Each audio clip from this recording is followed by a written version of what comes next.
We're going to call this meeting to order now. It is 6:33 on October 27, 2022, and this is a public meeting of the City of Portland Police Accountability Commission. Tonight, your facilitators are Iomediate Nixie and myself.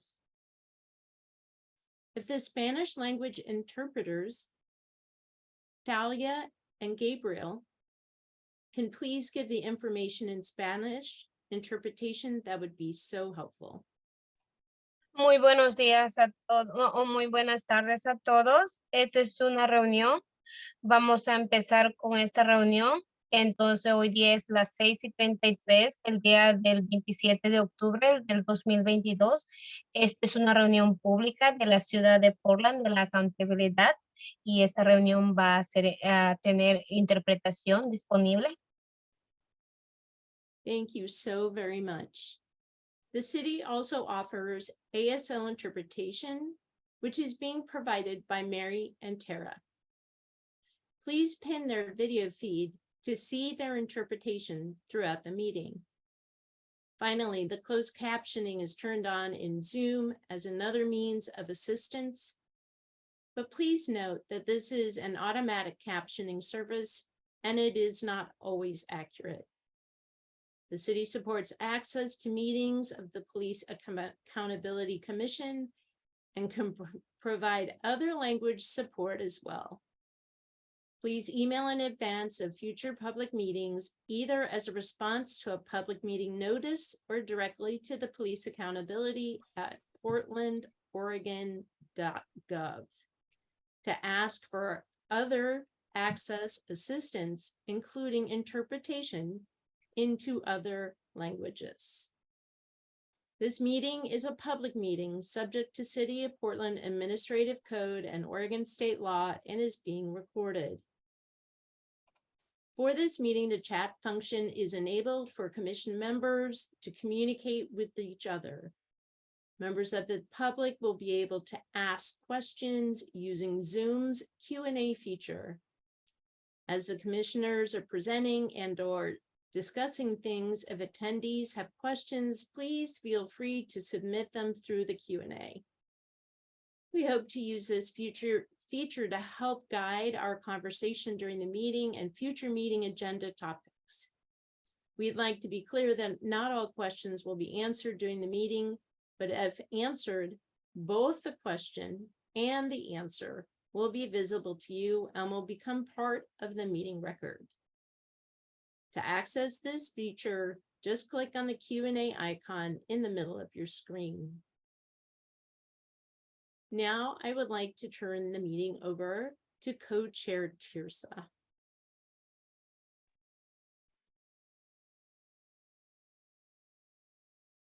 Hello, the city has asked for a moratorium on land acknowledgements, but we also have requests from members to have some form of land acknowledgement continue. Co-chairs would like to recognize the limits of any land acknowledgement and the harm that can be done by an inadequate or disrespectful land acknowledgement. We are working to find a respectful way to continue to center Indigenous voices. Please, let's take a moment of silence.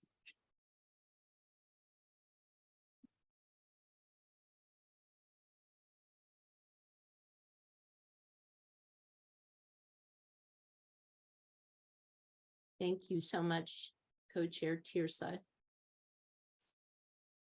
May we have the next slide, please?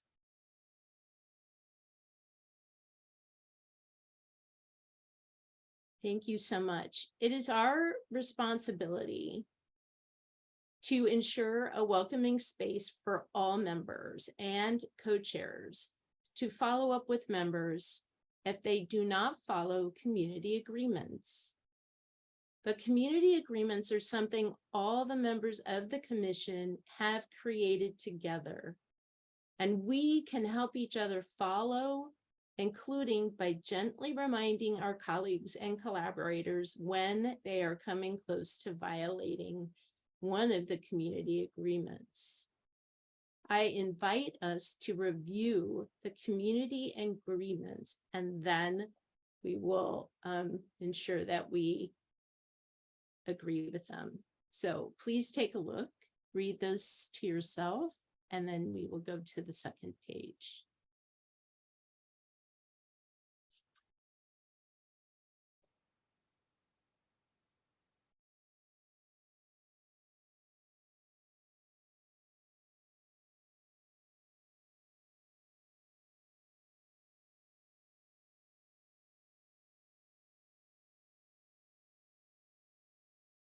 Second page when you're ready. Thank you so much.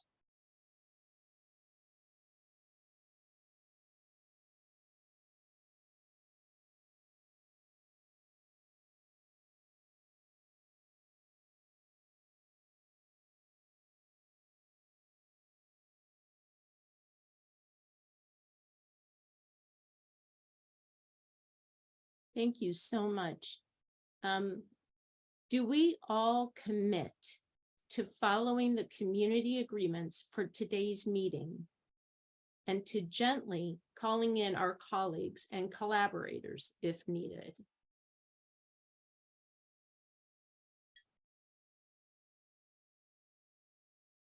I'm looking through on my screen. I see that. Thank you.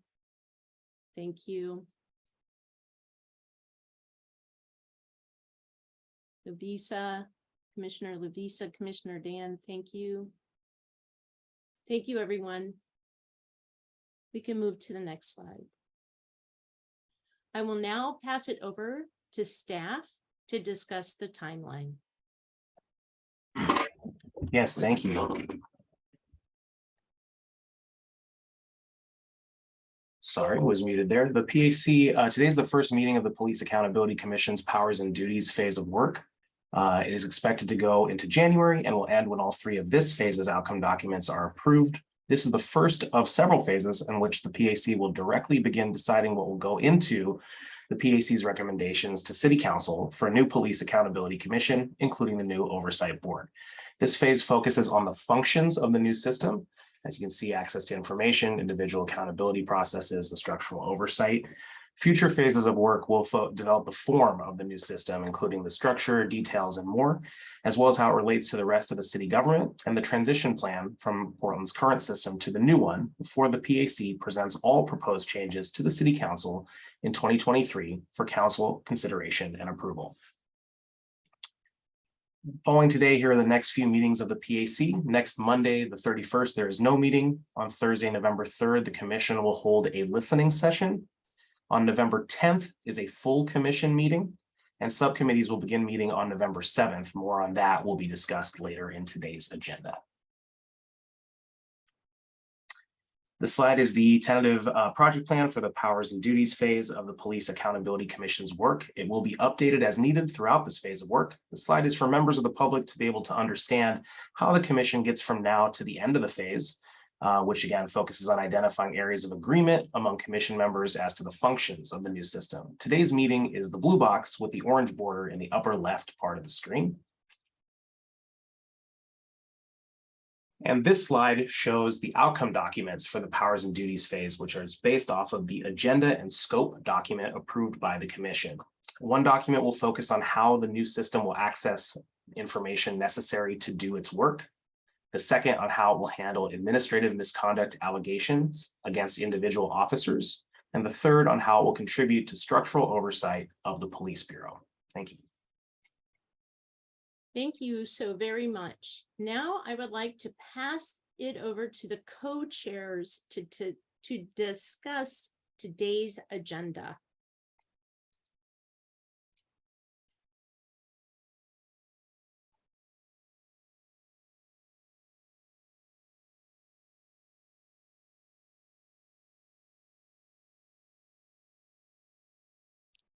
I can take it. Today's meeting agenda includes an equity training followed by a briefing with the authors of Charter 210, which is the charter section creating the Community Police Oversight Board. This section was approved by the voters of the City of Portland in November 2020 as ballot measure 26-217. The briefing will include time for members as well as the public to ask questions of the briefers. After that, we will continue some of our phase of work transition tasks, including revisiting one last item on a document from the last phase and the subcommittee setup for this phase of work. There is also a general public comment period on today's agenda. Thank you so very much, Co-Chair Tirsa. I would like us now to go to full view. I invite us to have introductions of each of us, because we are now going into the next phase. So I would like to have introductions be 30 seconds or less. I would like your permission for me to do this, to wrap it up if you're going long, in order for us to be able to move through this quickly and yet authentically. So 30 seconds at the most. I would like to start with Co-Chair Tirsa, if you don't mind giving us your introduction, and I'll go to Co-Chair Jay and then Co-Chair Christian, and then I will call each of us. Thank you, Dr. Moses. Tirsa Oriana, she, her, currently co-chair for the Police Accountability Commission. And I'm on this commission because I care for my community and I want to see police accountability. Thank you very much. Commissioner Hey Jay. everyone, I'm Ajay Mechi, also known as Jay. I use she, they pronouns, and I am a new co-chair, and yeah, I'm on this committee because I'm interested in community accountability and healing generational wounds, and yeah, excited to be here. Thanks. Thank you so much. Co-Chair Christian. Hi, how you doing? My name is Christian, or Christian, some people say that. I am one of the new co-chairs for the powers and duties phase. I'm confused and exploring and uncertain on pronouns always, but people use they and he, which is fine with me. And I am on this commission for similar reasons. I want to try helping to create more police accountability. Yeah, thanks so much, everyone. Thank you so much. Commissioner Angie. Then Commissioner Charlie, then Commissioner Connie. Thank you. I wasn't expecting to be chosen so quickly, Dr. Moses. Thank you. My name is, I'm Commissioner Angie Tomlinson. I use she, her pronouns. I previously was a co-chair during the first phase, and I was a subcommittee chair in the last phase of work. And I am on this commission to help with, to help work on police accountability, which I am very passionate about, and I am very humbled to work with all the people on this commission. Thank you. Thank you so much. Commissioner Charlie, then Commissioner Connie.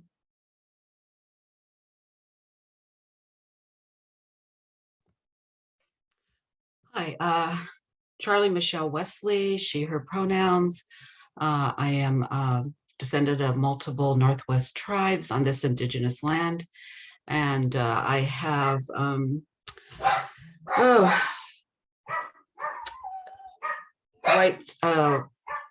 the cruelty of white supremacy and injustices is all I've ever known in one way or another my entire life. And I'm just here to see what I could do about it, if anything.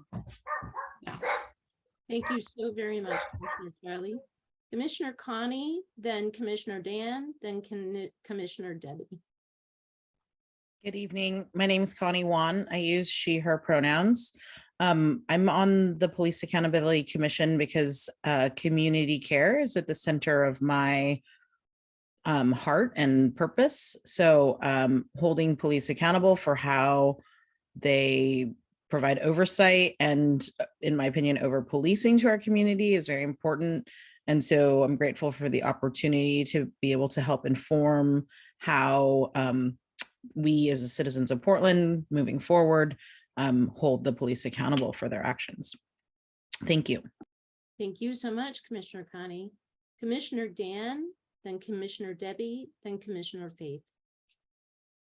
Oh, hello, my name is Dan Handelman. I use he, him pronouns. I'm a member of the group Portland Cop Watch, and I share the values and goals of Portland Cop Watch, which include to have a strong civilian oversight body for the Portland Police and to have a police bureau that's free of corruption, brutality, and racism. So those are reasons to make sure that this charter gets fleshed out into a healthy system. Thank you, Commissioner Dan. Commissioner Debbie, Commissioner Faith, and then Commissioner Lovisa. Hi, I'm Debbie Iona, she, her. I'm an active member and have been for years of the League of Women Voters of Portland. And our organization has had an interest in police oversight since the early 80s. And I took over personally covering the issue in 2000 and was on the part of the mayor's work group that led to the IPR, Independent Police Review, and have pretty consistently attended Citizen Review Committee meetings so I could immerse myself in how the system works. And I'm really interested in helping to design our new system. Thank you very much. Thank you so much. Commissioner Faith, then Commissioner Lovisa, then Commissioner Monica, please. Good evening. Can you hear me? Yes. Okay, thank you. My name is Faith Aiken. I use she, her pronouns. I am here because I'm often angry at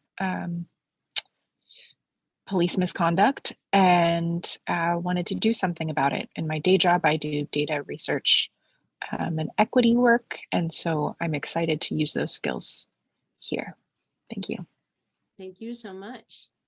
Commissioner Lovisa, then Commissioner Monica, then Commissioner Obi. Hello, I'm Commissioner Lovisa. I use she and her pronouns, and I share a lot of values and goals with other members of this commission. Professionally, I'm a paralegal, and I spent a few years working for the Civil Rights Division in the Department of Justice on police misconduct cases, and I saw how incredibly painful the lack of closure and satisfying and meaningful outcomes was for the families of people who have a loved one who doesn't come home after an interaction with the police, or who comes home very changed. And so I'm really excited about I'm excited to see what we're going to be able to do here. Thanks. Thank you so much. Commissioner Monica, then Commissioner Obi, then Commissioner Simon. Hi, Commissioner Monica Arce, she, her, ella. I am a nurse midwife in my usual life, and as such, I work in community health and have always worked in community health, and very interested in creating a safe place and a safe place to live for people that never have felt safe. So that's why I'm here. Thank you so much. Commissioner Obi, then Commissioner Simon, then Commissioner Sophia. I am Commissioner Obi Agwoju. I think I share a lot of values with everyone here as well. I'm just very interested in making Portland a safe and better place to live, just day by day. So thank you, and an honor to work with you guys again. Thank you so much. Commissioner Simab, then Commissioner Sophia, then Commissioner Eric. Greetings, everybody. Simab Husseini, he, him, his. You're probably going to hear some kids in the background. It's just the life. I am a community organizer. I focus on Black, Muslim, immigrant and refugee communities. I've worked with civic engagement as well as civil liberties and civil rights for these communities. And I'm here simply because these communities and more are impacted by the lack of police accountability. And I want to be part of that change and inform our communities that they can be part of this as an instrument as well. Thank you so much, Commissioner Simab. Commissioner Sophia. Hi, my name is Sophia Glenn.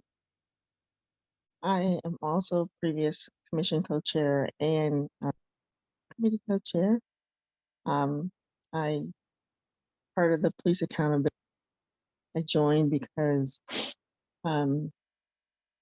personally affected by over policing and police brutality. I'm the Pacific Northwest Family Circle, who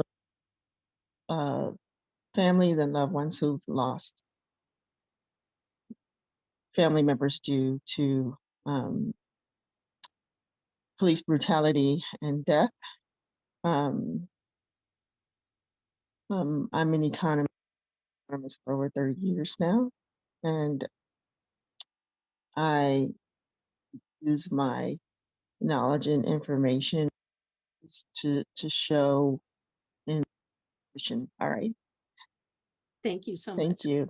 Thank you. Really appreciate that. All right. We are now going to transition over into our equity training. I will begin sharing. I'm going to ask that Ayomide lead us, and let me get to the slide deck and present. So welcome in, Ayomide. Thank you, everybody. First, let me do this. All right, thank you, everyone. So just kind of jump into it immediately. Let's start off with a breathing technique just to kind of ground ourselves. So first, just gently hold your stomach and your chest while breathing and count to 10 before you speak is one thing that we'll ask you to do. But we'll start off with just a grounding exercises. You can put your hands on your knees and you can just inhale for 5 seconds. And then exhale for 5 seconds. Just as a clearing breath. And then we'll do a box breath where you inhale for 5 seconds, hold for 5 seconds, exhale for 5 seconds, and then hold there as well. So we'll start inhale, hold, exhale,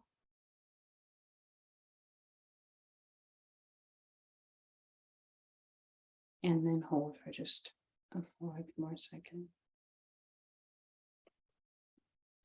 Thank you for taking time to ground with me. We are going to be going over, thanks to the next slide, thanks. We're going to be going over chapters 4 and 5. We'll mostly be focusing on 5 for our equity training today. But first, I'd like to turn it over to Dr. Moses to talk about the levels of racism, just to get us grounded in what our discussion today. Thank you. Thank you so much, Ayomide. Again, we've seen this before. I think it was back in April that we've seen this, the 4 levels of racism. Different researchers use different levels, different numbers of levels. 4 seems to be one that people can feel into, that can understand. That when we were talking about levels of racism, when we are talking about our culture informs everything that happens in our society. Our cultural values, norms, and beliefs are the things that are informing our structures, our institutions, and ourselves. And that when we are trying to disrupt our culture, we're always moving in between all 4 of these levels. So it may feel personal, it may feel difficult, and it may feel very hard. But what our intention is to move the culture to expand into something different. And that's what the commission is here to do.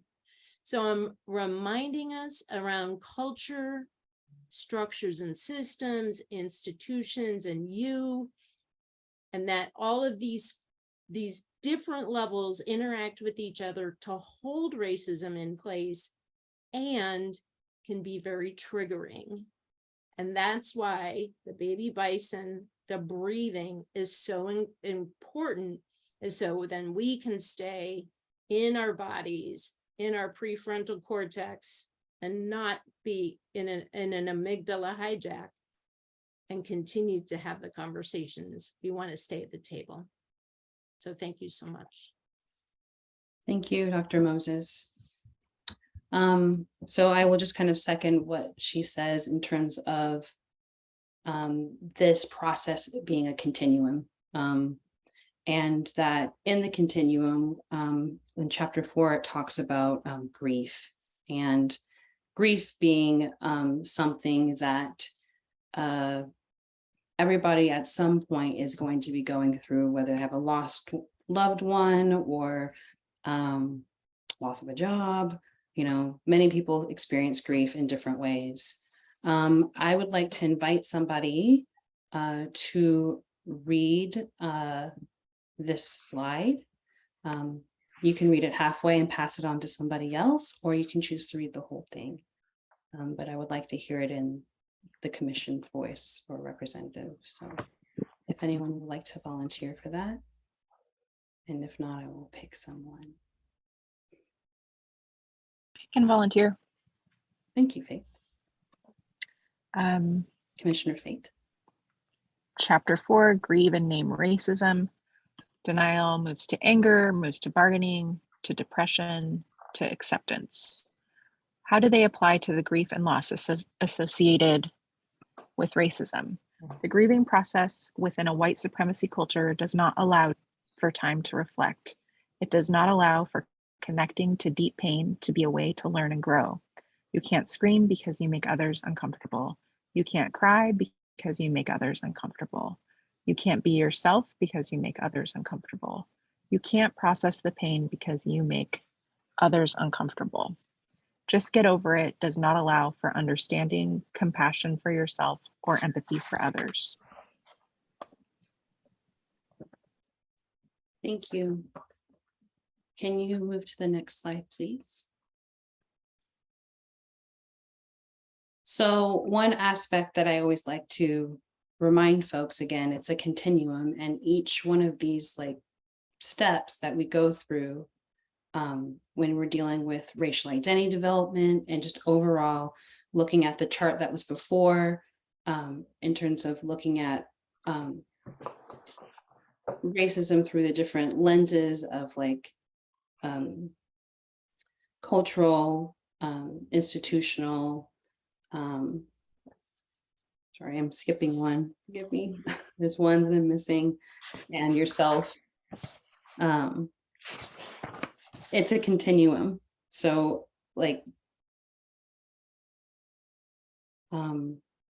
grief goes through all those steps. So as we're processing this process of dealing with racism, and for example, when we're in the steps of conformity, once we're stepping out that, we as people naturally grieve the process, whether we recognize it or not. It is a step that happens. And as we're moving up towards more racial healing, we go through the grieving process each time. And it shows itself in different ways with different people. And they also play off of each other, and they move, because we're human beings, we interact with each other. And sometimes we trigger each other and move each other up the process, and sometimes we pull each other down. And it's important to recognize that as we're doing this, that a lot of this stuff is not intentional, and that as when I talk about the commission in particular, time also is a pressing issue for all of us, and it also creates more anxiety, and it creates more feelings for every person that's involved.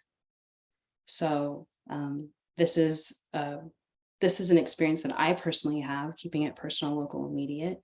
And I would love to hear from others about maybe other expressions of their grief during this process, if they're willing to share.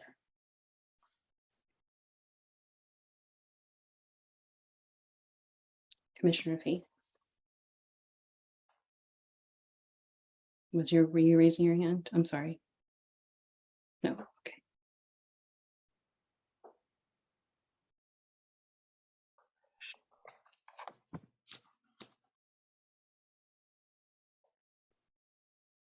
Okay.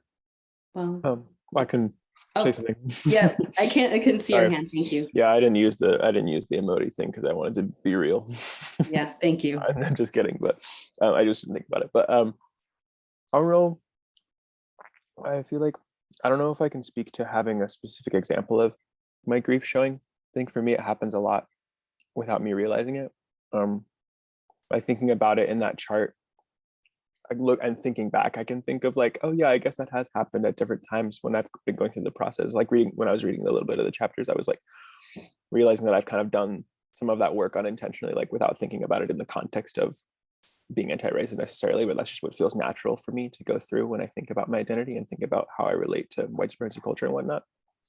But I will say, when I was looking at that chart and you were talking about how it happens unintentionally, I think I can definitely feel like even day by day, like depending on who I'm with, it can go like way up the chart and then like all the way back down the bottom of the chart and all the way back up and then all the way back down, which can be kind of jarring sometimes. And I feel like maybe to bring it back to like grief, maybe that like can be part of it. Like you can go through that process multiple times a day in little ways, depending on how far up and down you go on the chart, for me at least. Thank you. Thank you, Co-Chair Christian.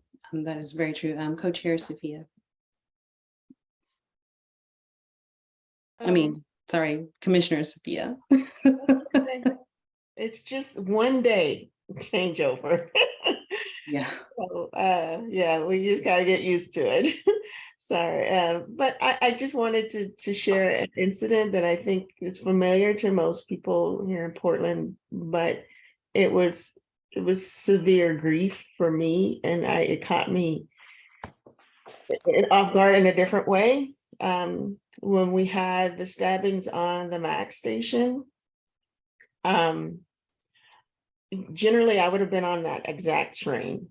But I had some things to do at work and I was running a little late and I couldn't figure out why the train didn't come. But long story made short, when I found out the following day, it was just the grief of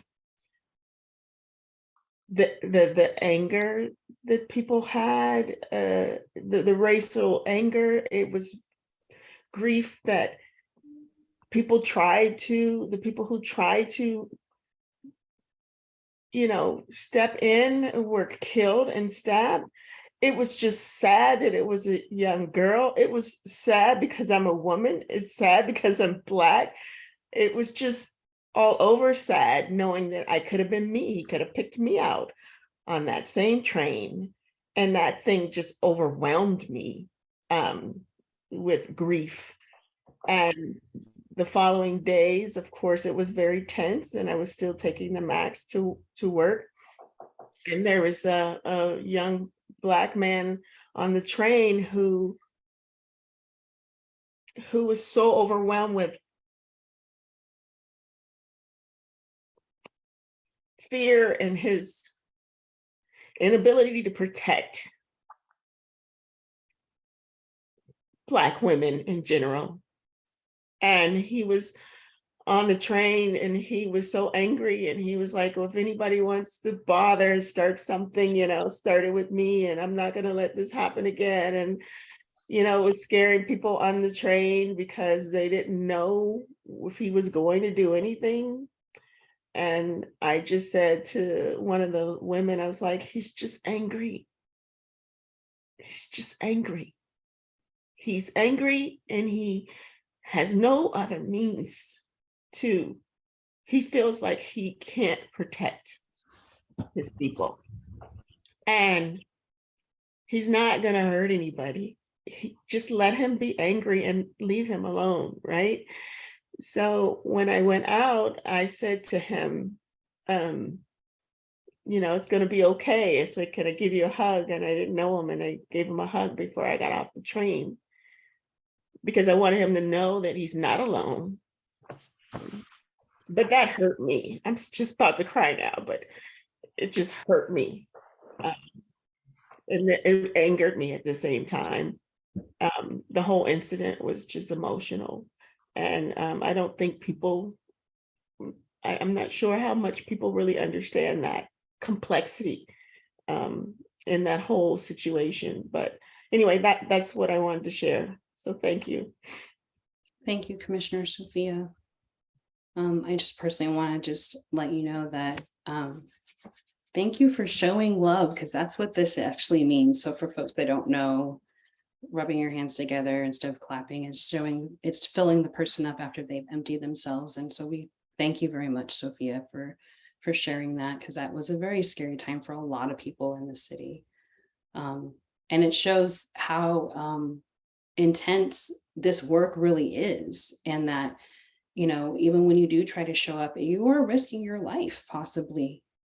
I would just say for the commissioners here, like you are putting yourselves on the line, and I just want to thank you for doing this work, because it's not easy. And co-chair Jay.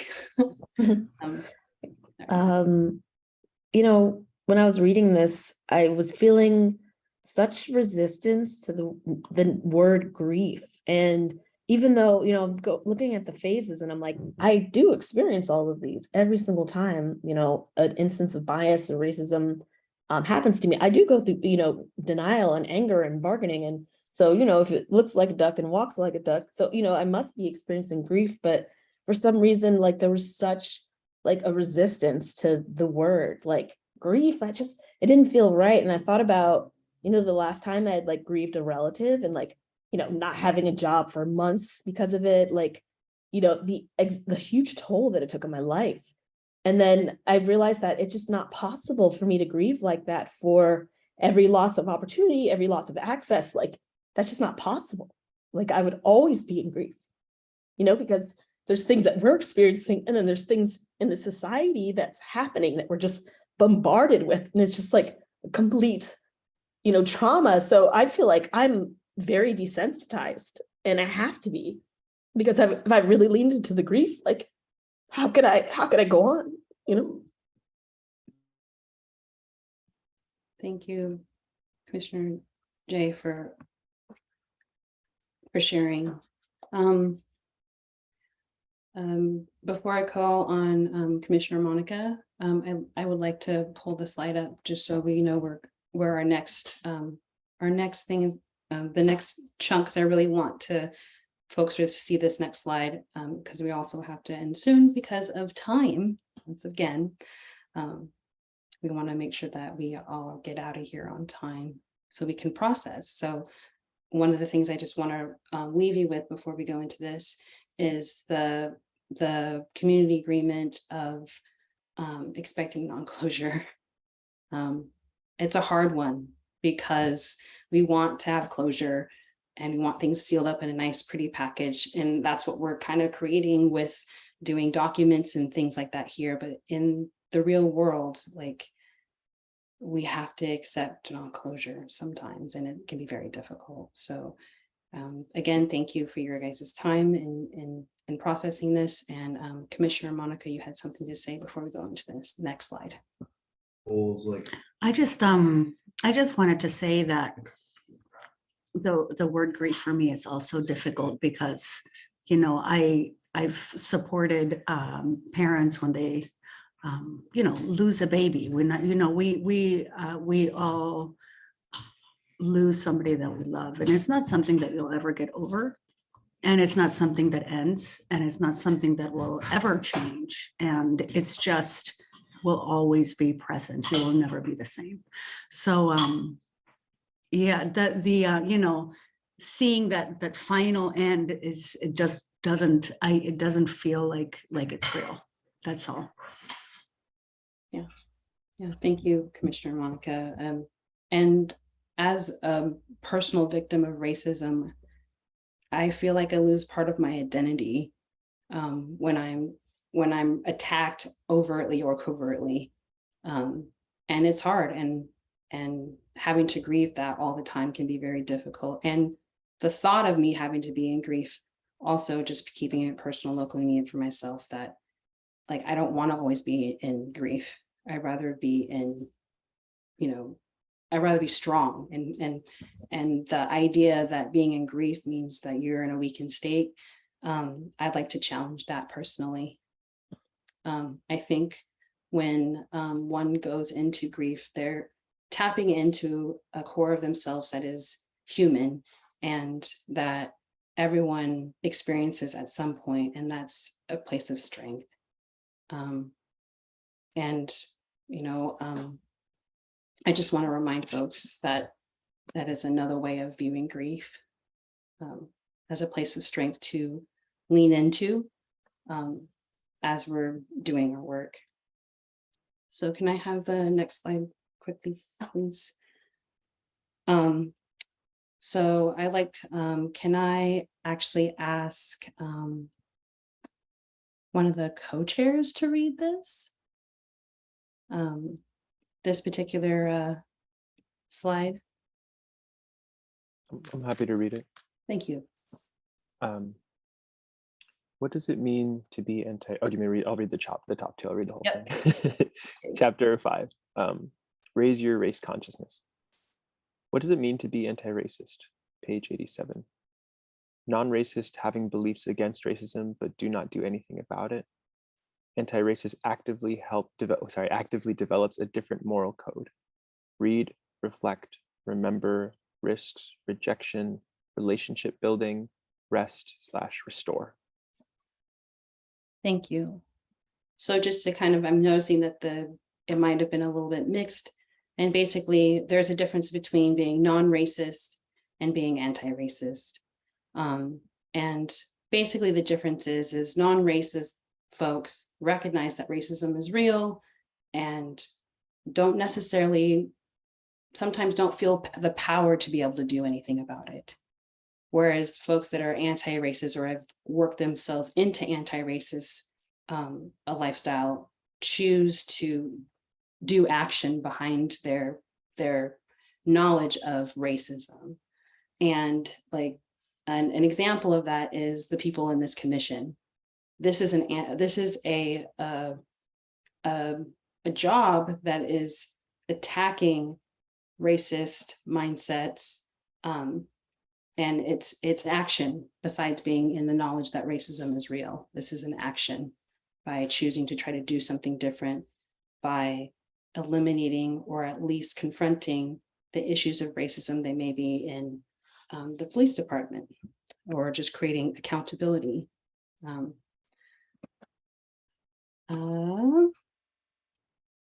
Sorry.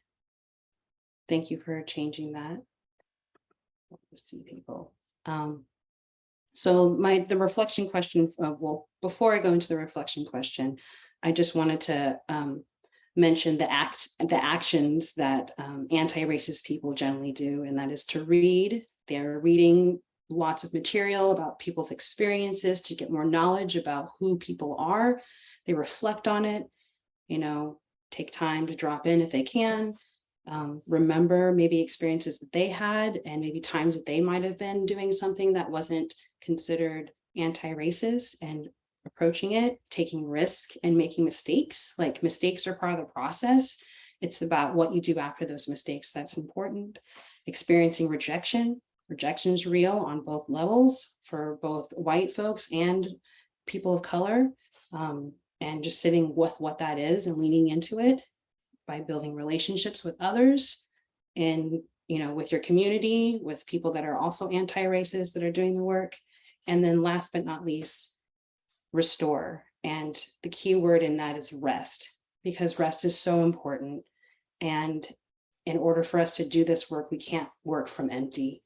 We need to have a moment to take a pause and rest into each other, you know, and work with each other in doing this work. So now you can go to the next slide. Thank you, Christine.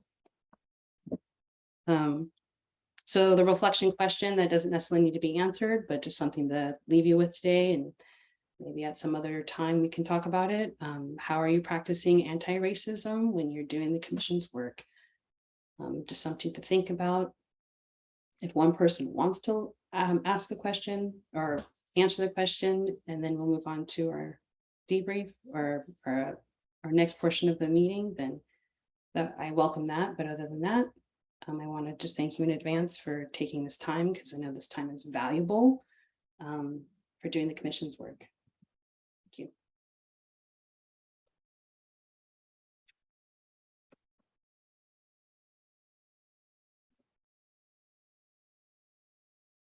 Does anyone, oh, yes, Commissioner, Co-Chair Christian. You got to get used to that one. I'm gonna get it. I'm gonna get it right.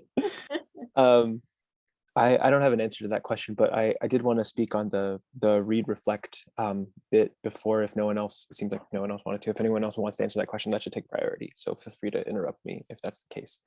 But looking at all of those, the R's, in the book, they're numbered. And I just wanted to say that I think it's important also to note and realize, reflect that because anti-racism, from my understanding, is a commitment, they don't have to go in like sequence with each other. And like, you also don't need to do them all like in a row every single day. Like, and you know what I mean? It's an ongoing thing. And I think for me, it's really easy when I see them numbered like that to feel like a little bit of that. We've talked about how that sense of urgency is like a white supremacy culture thing. And I feel like it's really easy for me to get wrapped up in that when I see them numbered. I'm like, I have to get all of these done like before like the end of the month, you know? But you don't. And I think for me, it's important. It was important to like sit with that and realize like, this is like an ongoing thing. This is like, I got all the time in the world to figure this out as long as you're committed to doing it. Yeah, I don't know. I just thought maybe I'd say that in case other people also felt a sense of urgency when they saw them numbered like that. Cool. Thank you. Thank you so much. And I saw, I would like to call on Commissioner Charlie, and then I have one more statement and then we'll move on. Thank you. Just real briefly, I was trying to think like everything we do here feels like anti-racist actions, but personally, I feel like I specifically try my best to when we have people in power on here and we're supposed to, you know, ask questions about barriers and best practices, to be able to reveal the racism by asking questions that are maybe a little bit harder than and maybe not fit into the agreements exactly, but I feel like the only way we're going to deal with this is to kind of hold their feet to the fire and try to get them to be honest about how racist this system is. Otherwise, you know, can't do anything about it. Have to reveal it, become aware of it, hopefully get them to accept, yeah, we do that, and then take action to change that.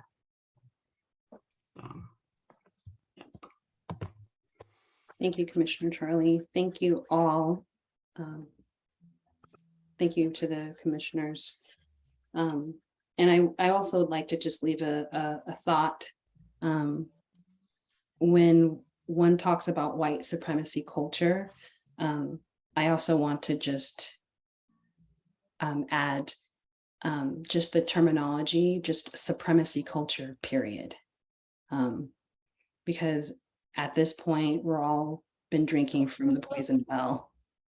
So it's all in us, and it's all about working through it. And some have more than others, and others deal with it more than others in terms of being victims of it, but we all are drinking from the poison well. So with that, I would like to just turn it over to Dr. Moses and thank the commission for their time. Thank you so very much, Aimee. Thank you, thank you. All right, I would like to introduce, I will share Maybe. I'm gonna try and share my screen. I'm sharing screen. Oh, you are? got Okay. Yep, Ruby. I gotcha. Whoops, sorry. Ruby, thank you so much. Bye. Whoop. Here we are. Okay, we are so excited to have with us experts today, Heidi Brown and Derek Bradley, who are the crafters, the creators of Charter 210. They are the authors. And so we're going to listen deeply to them, and then we will have a facilitated, Q&A, and then we will have a debrief after the public comment. So I would like to turn the meeting over to Derek Bradley and Heidi Brown. Thank you.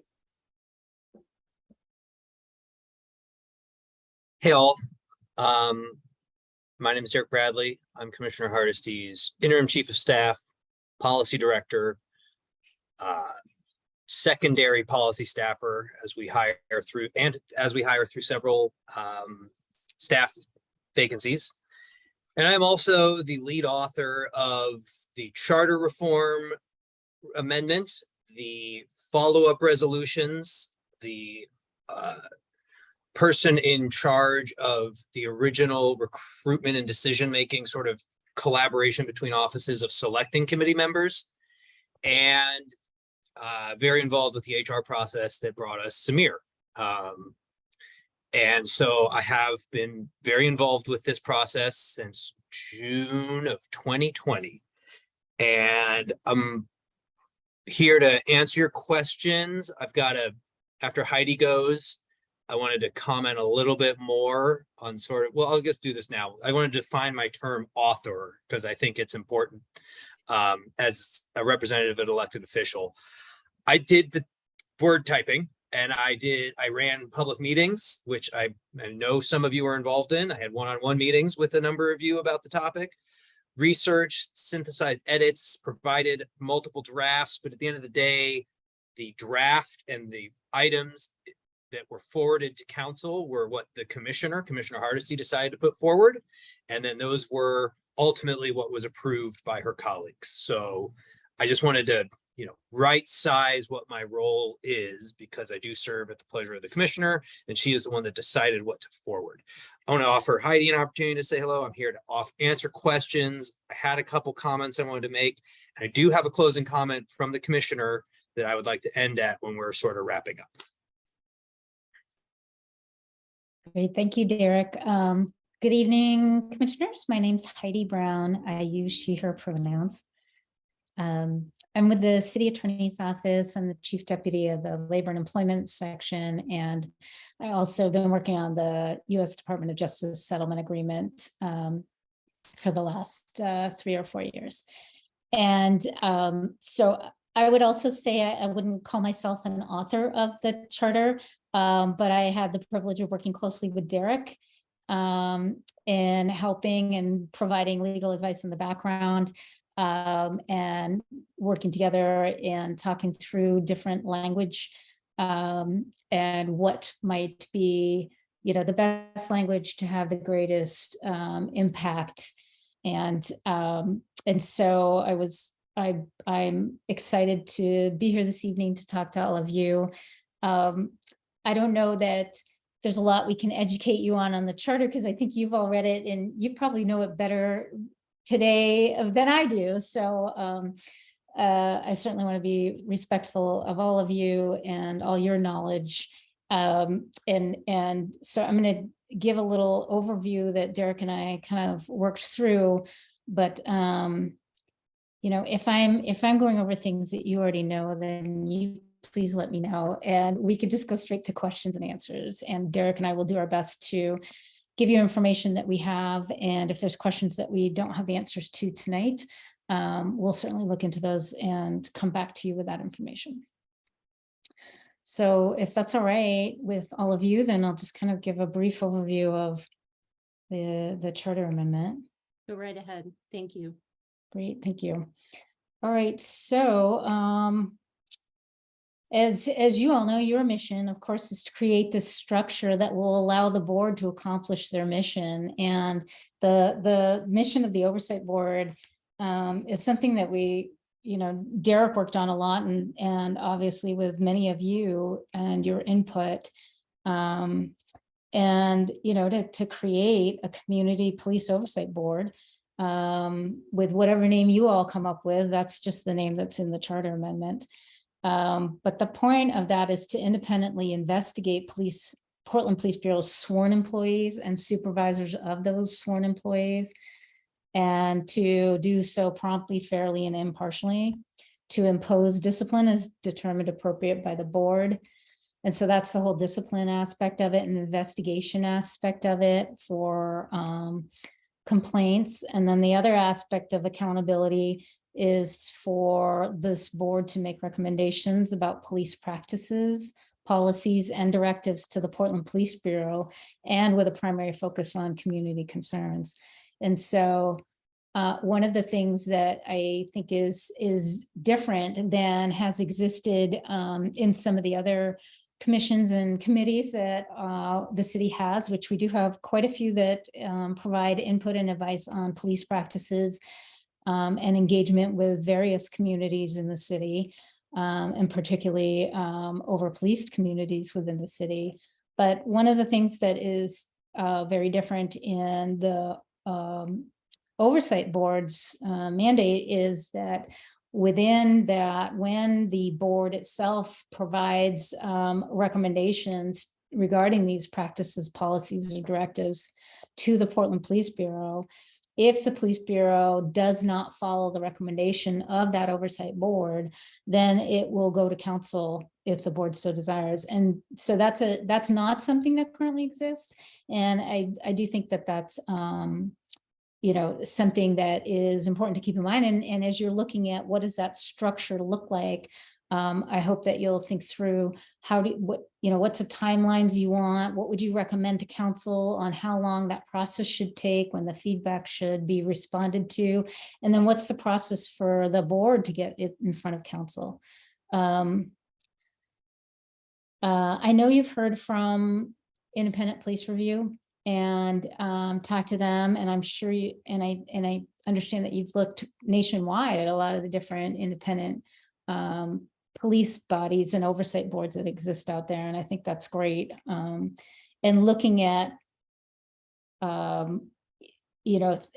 what that structure, what are the best practices from other jurisdictions, what's been successful, what's not been successful, I will share with you, and hopefully Derek doesn't mind, but that he did look at a lot of other jurisdictions. He looked at New York City, he looked at Oakland and San Francisco, and there were some things that had recently not gone as well as those jurisdictions had hoped. And so in crafting this, Derek worked really hard to try to create a system that would allow our oversight board to be successful and to achieve the outcomes that everybody is looking for and longing for. And so, some of the things I was thinking about that you are hopefully going to share with council at the end of your time will be, you've got board members. So just even how many board members seems appropriate for this work? What's the term of the board members? Of course, there's in the charter amendment, there's requirements for some, having a diverse board, and particularly including communities with lived experience of over policing. And then there's also restrictions on board members, as you all know, about current and former people employed by law enforcement agency, and then their immediate relatives. Thinking about what are the employees of the board, employees for the board, what are they going to look like? You're going to have, there's a director that's referenced in the charter, but they also are going to have administrative staff and investigative staff. So there's that. And then you have a list of things that the board is charged with investigating, but then there's flexibility for you to recommend to council what you might like to see in code that might be in addition to those specifically listed matters. And then also I thought it's part of what hopefully we'll see from all of you is like some definitions of things. Those are helpful to see. And you know, how that process, how do you envision that process working? That was, you know, as Derek and I were talking about this, when you're looking at a charter amendment, you come up with something that's pretty broad and gives some just bare framework to it. And then what we needed from all of you is to fill that in and show us, what does that really look like? Here's the bare bones. And then what does that look like? And we're very dependent on you all to come forward to council with how that's going to look. And the last thing is that transition plan. And I, you know, due to both of my roles with the Department of Justice and working on labor and employment matters, you know, interested to see your ideas for how does that transition work? What does that look like? So I think that's, those are the big things I wanted to just share with you. I want to turn it over to Derek, and very happy to answer whatever questions I can. Thanks, Heidi. Real quick before we open up the question and answer, I did have a couple more comments. One is sort of the seed of the conversation where this came from.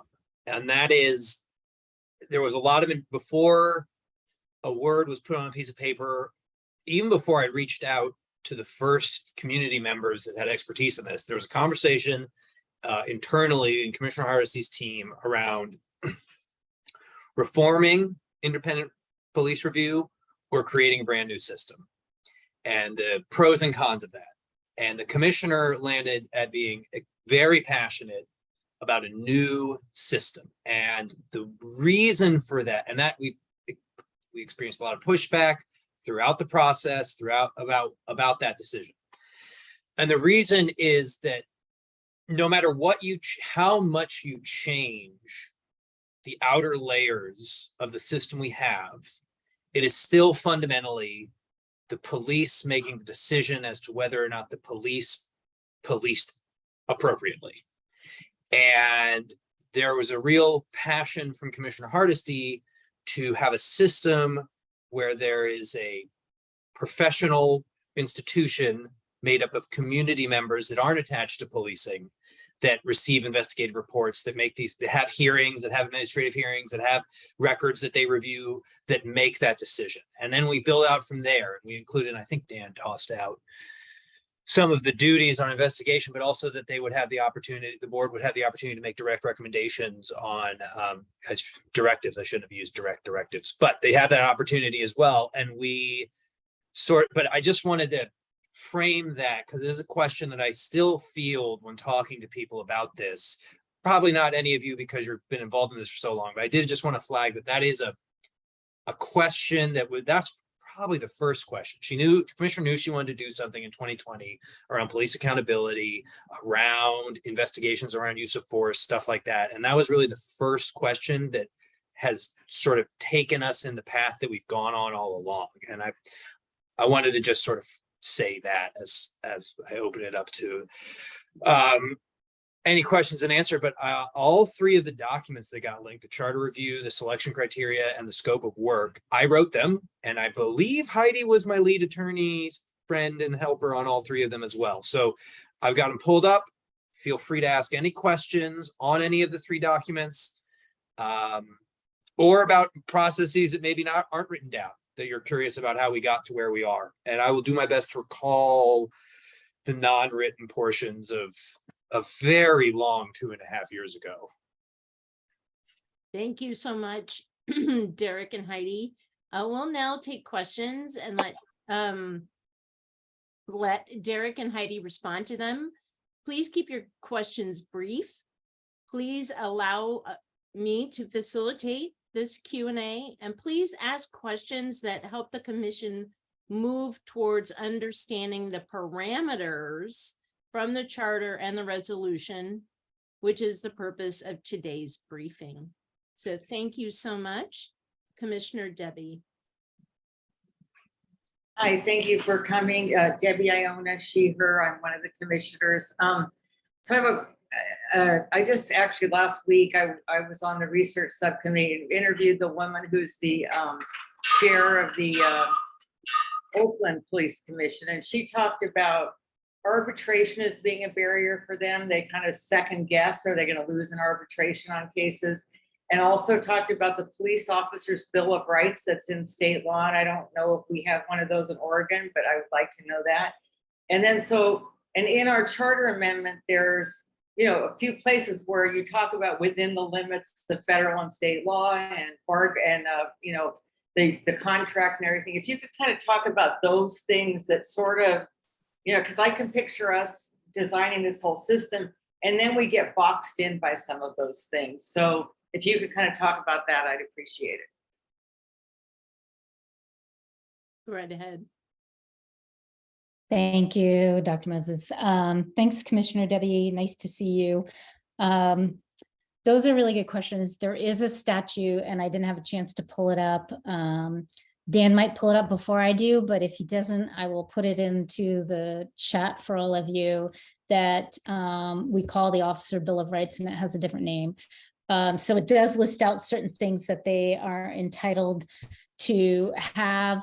But it also says that if you have a collective bargaining agreement that provides at least those rights, that then that Bill of Rights, the state law doesn't apply.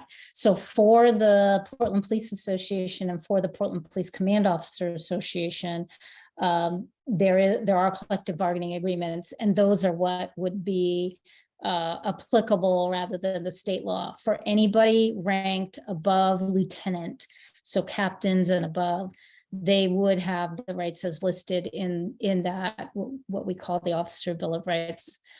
And a lot of it has to do with, you know, giving people a break. They have a right to some representation, and things of that sort. So they aren't, for me, working as a labor and employment attorney, they're not surprising things. Let me frame it in that way.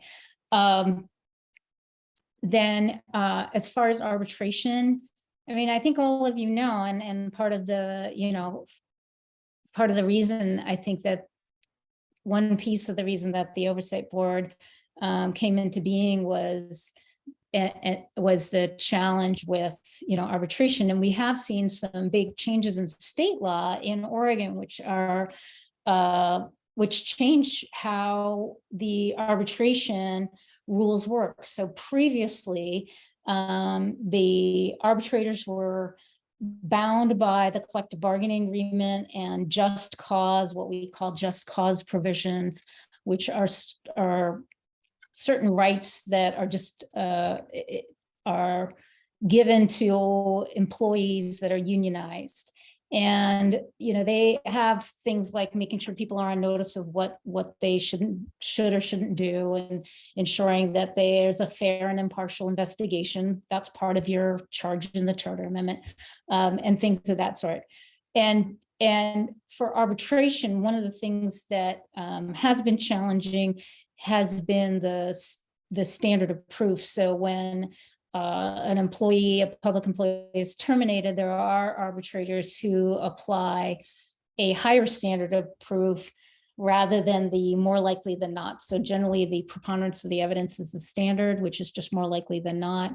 And there are arbitrators in termination hearings who apply this higher standard of clear and convincing evidence. The recent changes in state law said that no, the standard of proof in a misconduct case for law enforcement is preponderance of the evidence. They also said the other change in the law that's helpful to us in arbitration is that if the arbitrator determines that the misconduct occurred by a preponderance of the evidence, then they can only overturn the level of discipline if it's arbitrary and capricious, which is a pretty high standard to reach. And if it's a termination case, they also have to consider the public interest in how it affects the community to have that officer reinstated. So very big change from my perspective in the law on that, and that does help us on the arbitration piece. Debbie, was there a third part to your question that I didn't address, or did I get it? I guess it was just like, what, you know, what other issues when the language in the charter talks about state and federal law and collective bargaining agreement. So what other things do you envision possibly, becoming sort of barriers for our system as it's envisioned in the charter amendment that we voted for? Well, I mean, state and federal law, there's due process rights. And so, those get encapsulated down into just cause, which exist in these collective bargaining agreements. So those are already going to impact the board. As the board makes decisions, they will be bound by the collective bargaining agreement between the city and the union. So that's already in place. And so I think those federal and state constitutional due process rights already exist under that. So I'm not so worried about that. The other piece was, you touched on, is that we have to comply with any collective bargaining rights, any collective bargaining obligations. And we specifically used the language that may exist.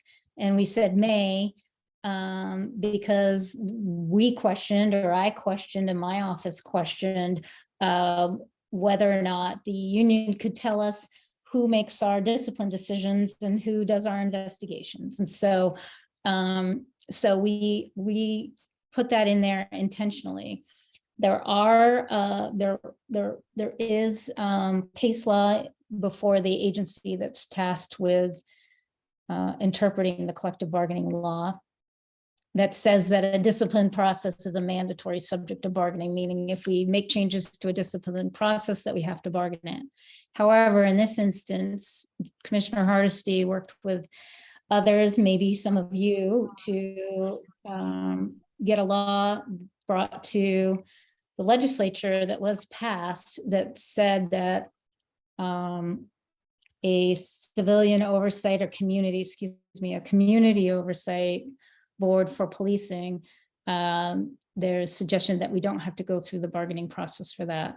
The union's still going to challenge how we implement it, how we play it out. So I'm sure we'll have legal battles over that. But I feel like today the law supports your work and the rolling out of this new process.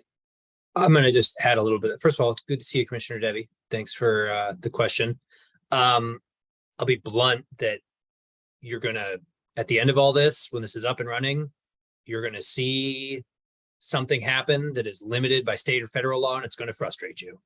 I'm just bracing myself for that reality. It's going to happen. And it was frustrating writing out some of the language that, in the charter amendment and the resolutions because of the limitations of state and federal law.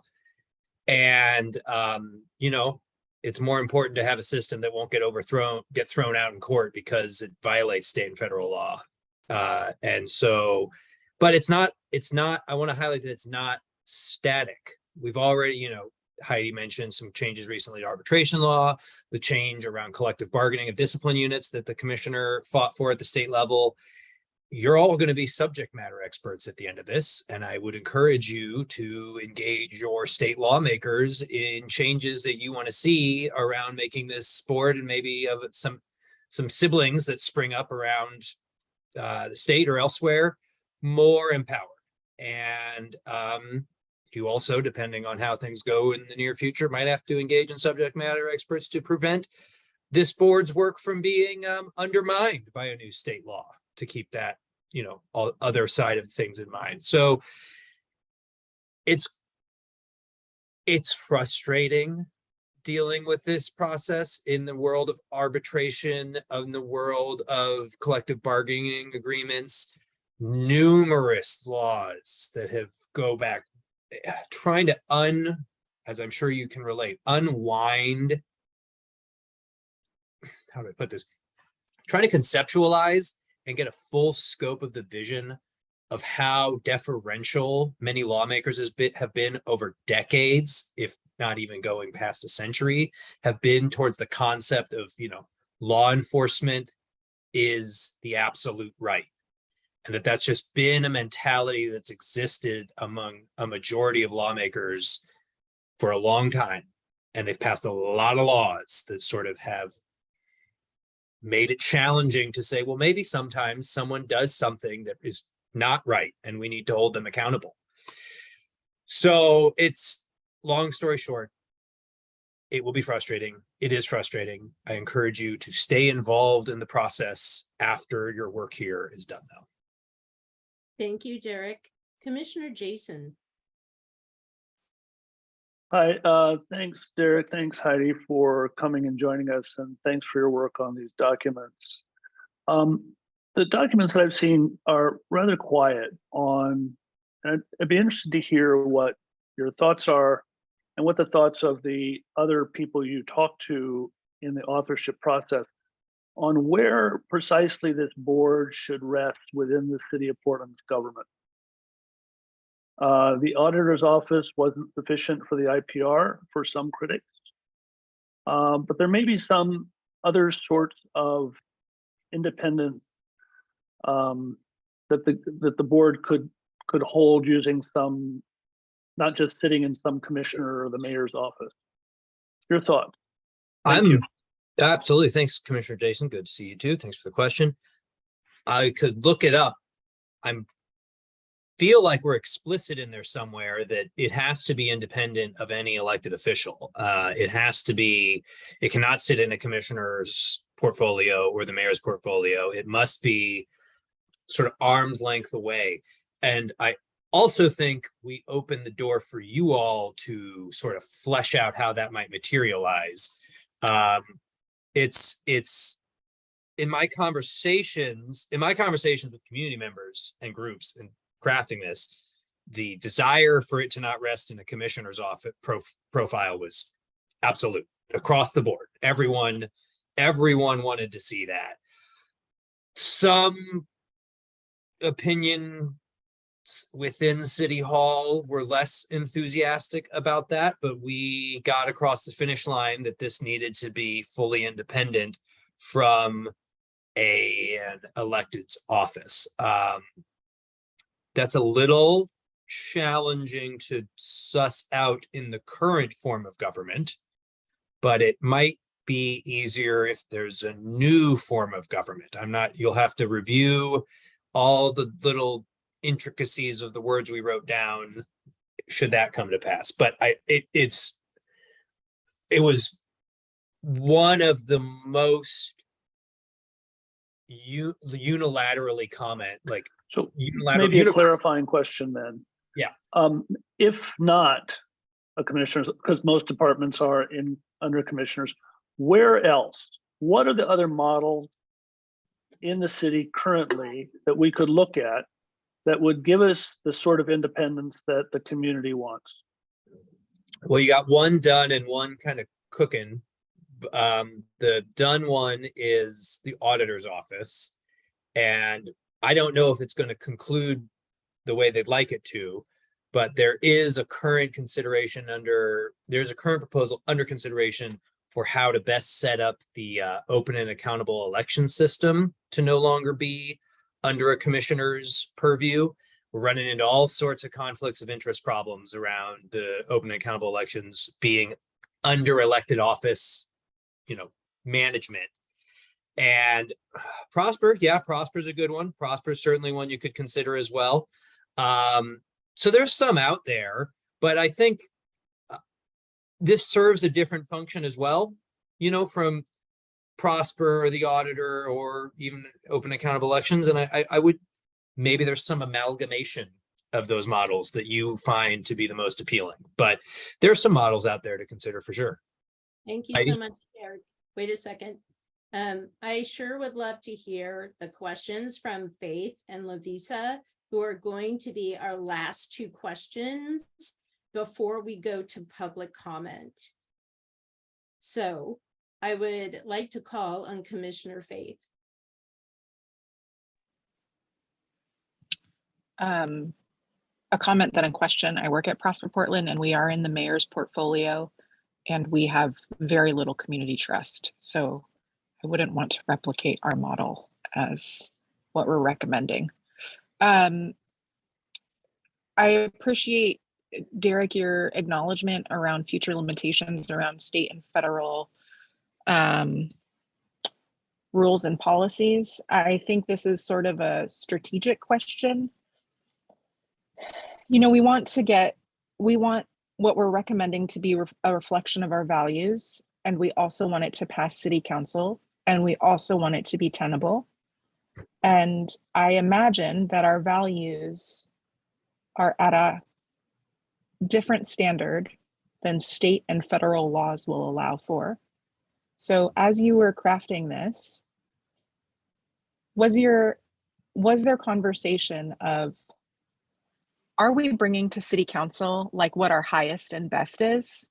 And then we are looking to policymakers and decision makers to help us work around those hurdles? Or are we bringing to city council what we can do within the limitations we have of state and federal law?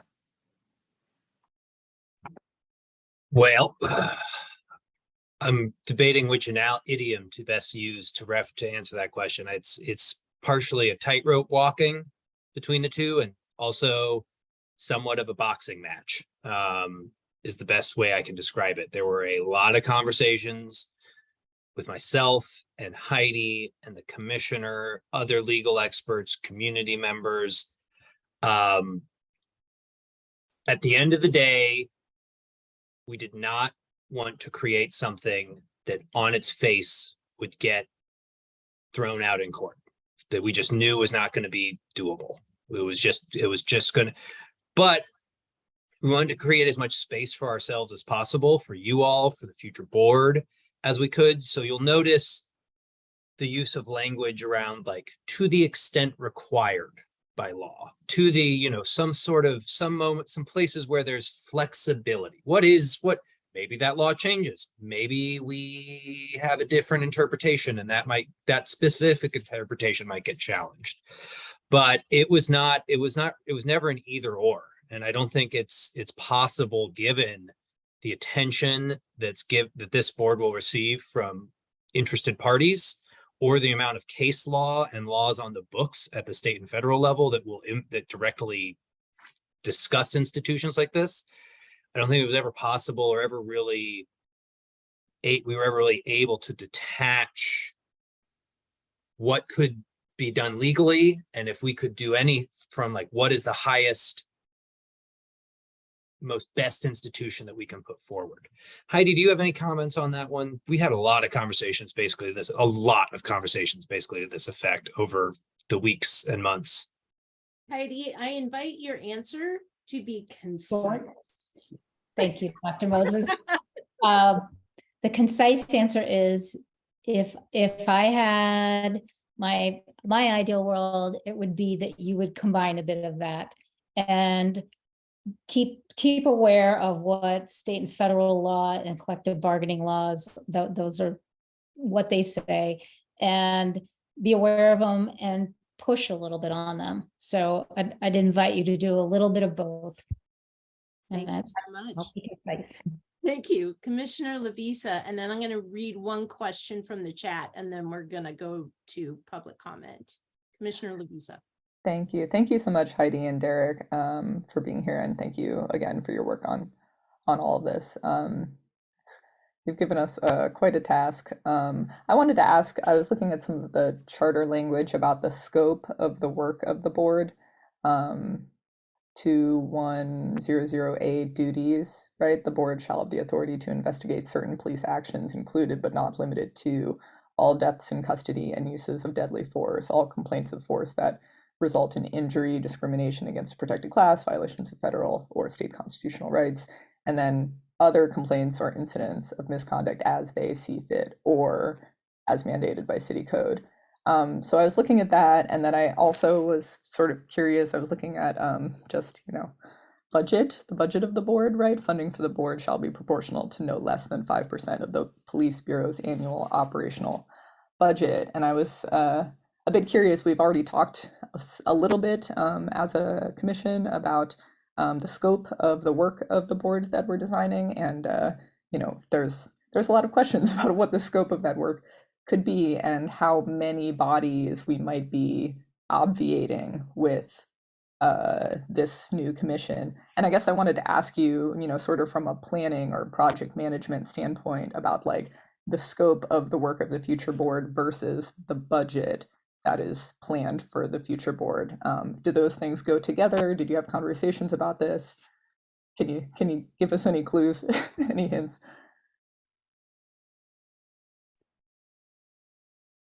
I don't know if Derek's trying to unmute, but I'll at least say that I think the budget of IPR right now is about maybe 1% of the Portland Police Bureau. And so you're talking 5 times as large as IPR. And so that sort of puts into framework for you kind of, the larger scope, the work that this oversight board can perform, I think. And,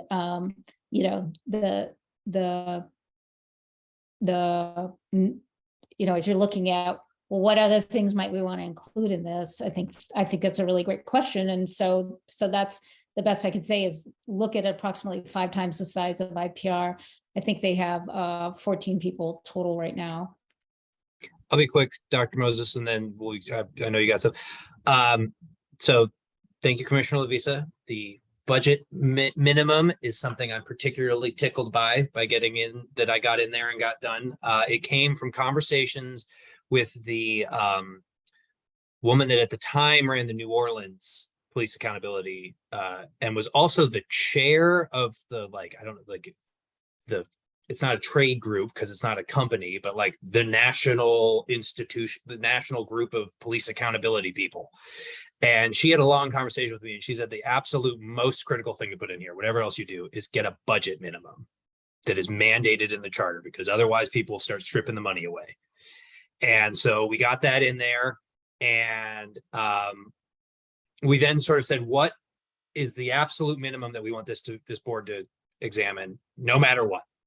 But then maybe you get it set up and it's like, well, we actually have more bandwidth than this. What else could we do? What else do we need to do? Does something suddenly change or happen in the community? And we're like, well, we need this type of incident to be examined. So lots of conversations around money, lots of conversations around scope and how that is budgeted, very intentional. And yeah. Beautiful. Thank you so very much. From the chat, will the new board have any capacity to suggest or petition for changes to state, local, federal laws that hinder the ability of the board to hold police and policing systems accountable?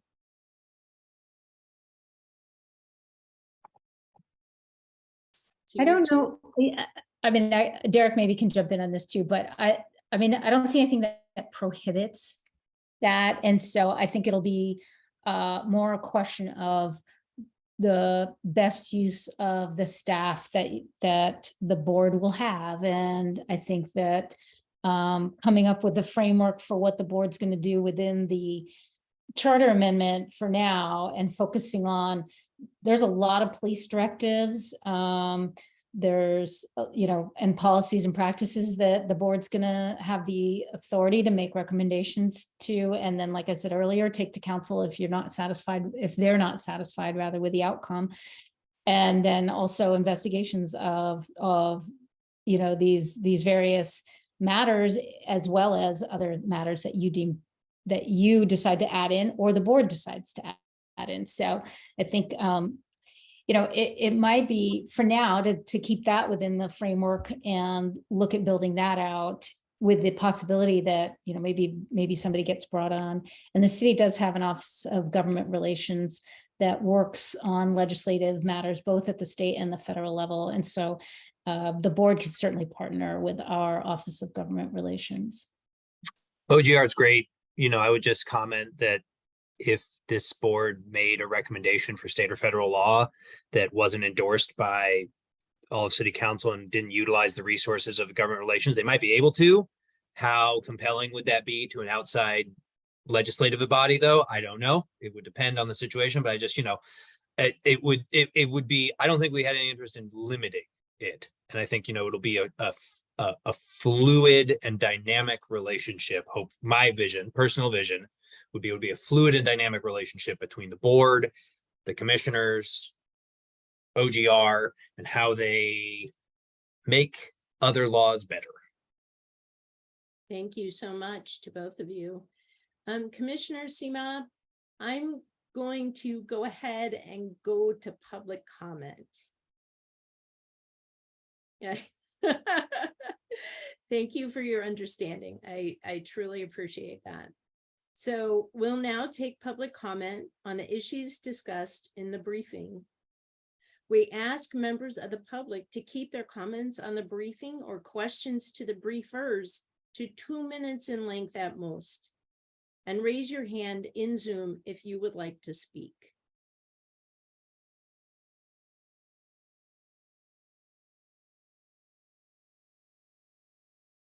I do not see any hands raised. Very good.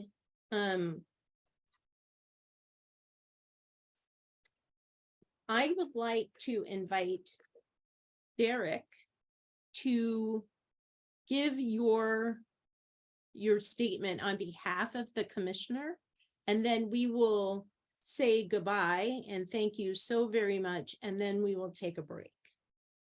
Wonderful. Well, first of all, the commissioner is extremely thankful for all of your work and everyone involved, and to those that have had to step away because of conflicts and life being crazy and everything like that.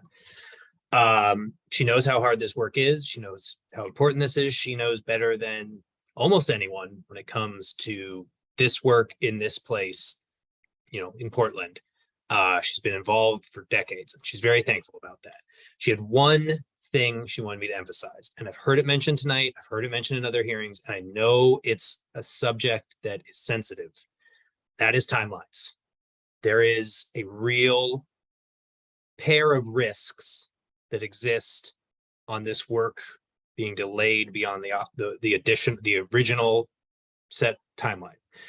I don't speak I have no internal knowledge or inside baseball that either of these risks are particularly likely to happen, but I was asked explicitly to share them by the commission. One, if this gets extended much past the time we had set and charter reform occurs, if all of the I's and T's aren't dotted and crossed that need to be done by city council and a new council comes into place, they might want to start scrapping stuff and say, well, this isn't even fully set up. We need to go back to the drawing board and set some of this up. It's a very real possibility. Two, and this is, again, I have not had this discussion with other staff and other offices. I have no indication, but I just was asked to make clear that this is a possibility. You could go to council and be asked for an extension, and 3 members of council could say no, at which point whatever work is not completed will be done by the elected officials, or whatever other institution or group of people a majority of council wants to set up on this. I hear you at a really personal level about the challenges of doing this work on a timeline. I had to go from initial direction to referral to the ballot on this measure with getting community support, educating other council offices in 6 weeks during the height of the pandemic in 2020, where I had a lot of other work to do. I then had to grapple with institutions in the city to get the selection process done, to get HR to hire a staffer, to get you all onboarded. We got beat up in the press about this not being done yet. I know on a real personal level the stresses of doing this work on a timeline. I also do appreciate, though, that if I hadn't done the timeline for the ballot referral, none of us would be here. This would never have happened. And so the commissioner asked me, I talked to her a lot about this conversation topic. I knew it's been brought up a lot here. She did ask me, though, to come and relay those risks and the appreciation and the understanding that our office has around, having to operate under these timelines and how stressful and difficult that can be. And thank you for, again, on a personal note, thank you for taking this on. Thank you for taking this work that I really poured a lot of myself into, that I personally think is so important and needs to be done, and carrying it forward. It means a lot to me to have so many dedicated people expanding on this idea that I was put a lot of myself into. So thank you very much. Thank you. We deeply appreciate your time and your expertise, both Heidi and Derek, and we will bid you good evening. We are now going to take a break. We will return at 8:15, and then we will continue to have a debrief and discussion amongst us, the commissioners. Thank you. Thank you so much. We're coming back in for a brief discussion and debrief on the briefing that we just received on Charter 2 from the Charter 210 authors. I would like to invite people in who have not spoken so far yet this evening, and making sure that we use a weighted stack in order to be able to ask questions and to bring our observations into the room.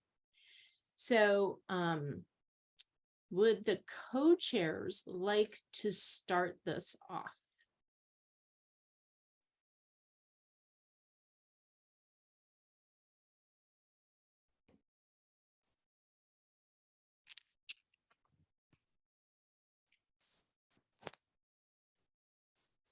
Hi, sorry, can you hear me? Yes, we can. Oh, cool. Sorry, I unmuted myself and then I was like, I like using the microphone more. Yeah, I can say something really quick. Observation that I had, I was taking notes and I was just listening, and it seems like Faith asked a question about whether, like, if we're giving councils just something that is, whether or not we're just working within the parameters of the rules that are set around us, basically. And I forget which one of them said it, but one of them said it's kind of like walking a tightrope. And I feel like that was sort of the theme for me in listening to them. I think Dan mentioned something on here too that I liked, that Obi also seconded. About having contingencies. And I feel like that also kind of went along with that theme a bit for me, of like having a backup plan, because it seems like there's going to be a lot of pushback once we get to the end of this, regardless of whatever happens during it or whatever we end up actually putting in place. Yeah, just to kick it off, that was an observation I made. Thank you. Thank you so much. I could go next. Yeah, I mean, I echo a lot of what Christian mentioned, and it's hard to feel optimistic about how this is going to come out, given all of the barriers, and I feel like we're supposed to, and maybe I'm wrong about this, but we're supposed to be coming at this commission with a equity lens, and part of having an equity lens is realizing sort of like that the laws have historically benefited those in power, which is like the white supremacist patriarchal power structure. And it just feels like it's impossible to actually do any real equitable work here, because the notion like what we're doing in like the system is so antithetical to any kind of equity, any kind of allowance towards community justice, like it feels so adversarial. In a way that just like it doesn't inspire hope. And obviously, like, I do think this process is extremely important, and I have hope that things will come out of it, but just given sort of what we're up against, it's definitely a David versus Goliath situation, and it feels like the odds are very much stacked against us. So that's my thoughts.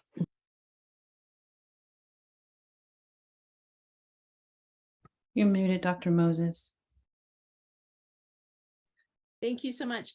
And every meeting we have, at least I'm muted once. Okay. Thank you so much. Commissioner Obi.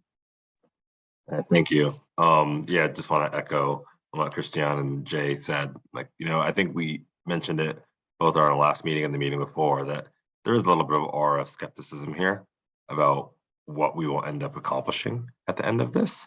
And I think just what we heard, there is also a little bit of a time pressure too, to make sure that what we want gets done. In the little subgroup that we had on Monday, we kind of talked about going for home runs or going for singles and doubles of what we want to achieve.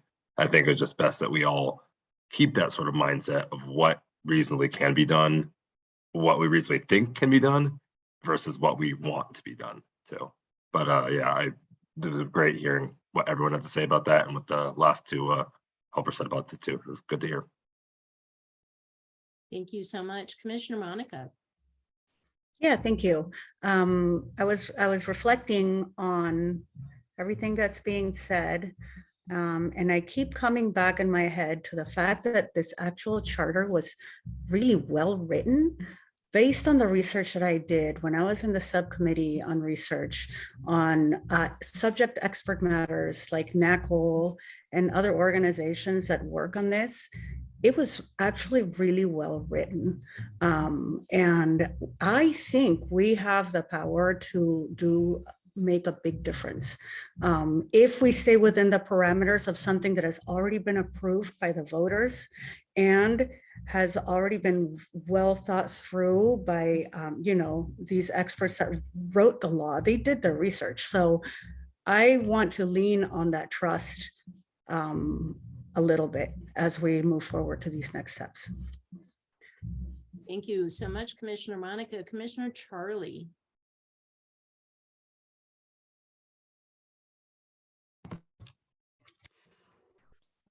Yeah, I was thinking,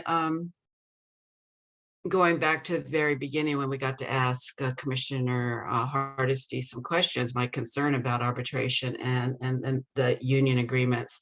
And I kind of brought that up a few times when questioning the powers that be. But if you look at a scale from things as they are to complete abolition, I have to have some hope in that even if we move the scale a little bit this way, to harm reduction on our way to abolition, that's better than nothing. It's these baby steps that get us there, and it always has. We just can't have sweeping change all at once because, how horrible for this society to do the right thing in one sweeping movement. But anyway, if it saves some lives in the meantime, if it saves my Black Indigenous grandson from being a victim of the police, we got to just keep trying. We just have to, and not lose that hope. I know it's challenging. Thank you so much, Commissioner Charlie. Commissioner Angie.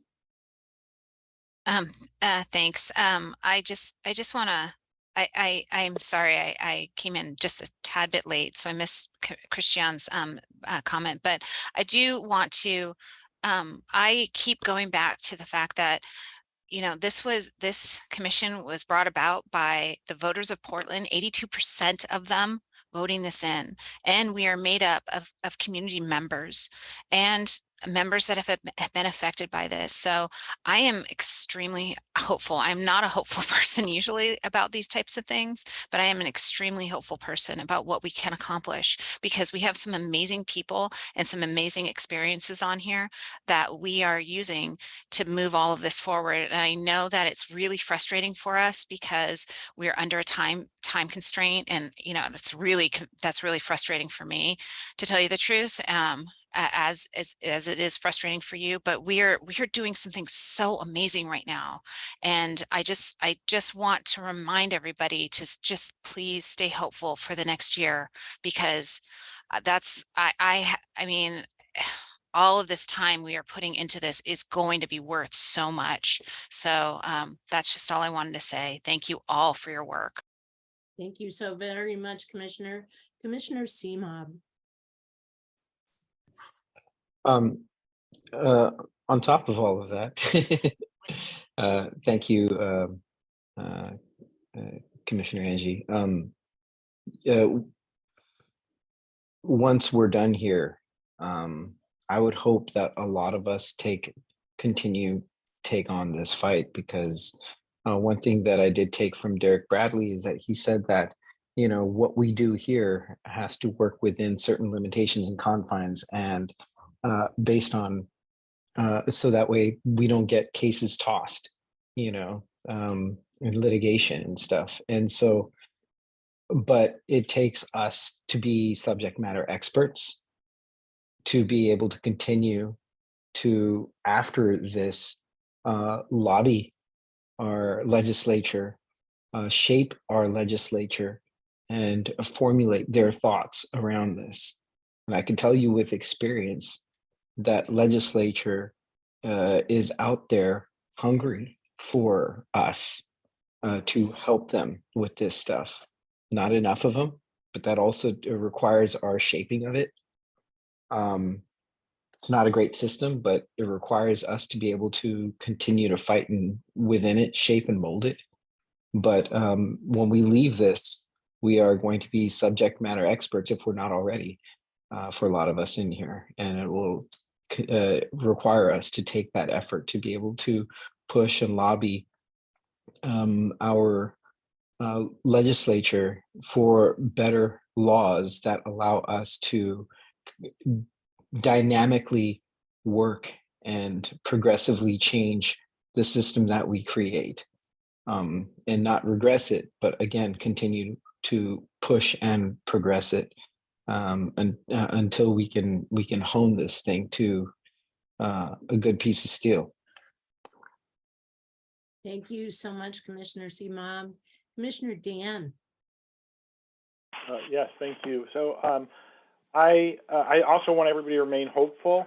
I appreciate the reference to what I put in the chat about that we should come up with some plan Bs for the things that are defined by the box that we find ourselves in, so that if plan A doesn't work, that we have designed a plan B so it doesn't come to what Derek Bradley was describing as somebody in City Council deciding for us what they think would be a better solution. So I hope that we think about that as we move forward.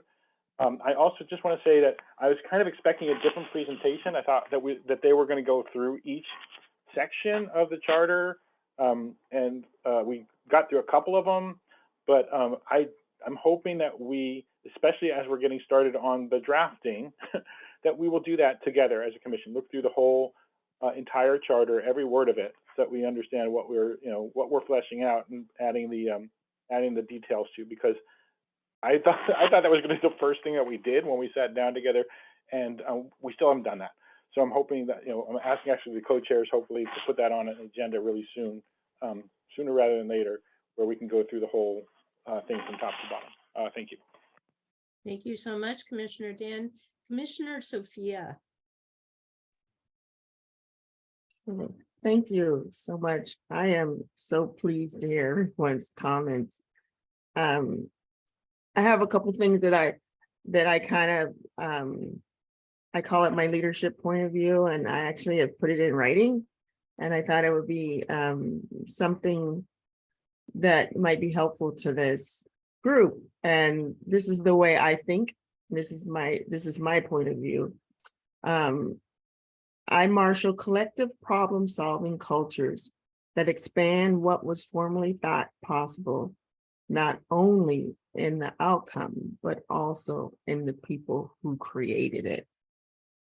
So I'm saying this to this group. We are a collective problem-solving cultures. We expand what was formerly thought possible, not only in the outcome, but in the people who created it. And that's how I feel about this commission. I feel so strongly about what we're doing here. That was before I got on this commission. That's how I felt. So I'm always encouraging, and that's part of the work that I do on a regular basis, is to encourage people to think outside of the box and know that we can do it. We may not change the world, right? But we can change something. And whatever it is that we can change, let's do it. That's my thought process. The other thing is I wanted to put in the chat, I listened to a TED Talk, a TED Radio Hour on NPR, and they had a segment on changing your mind.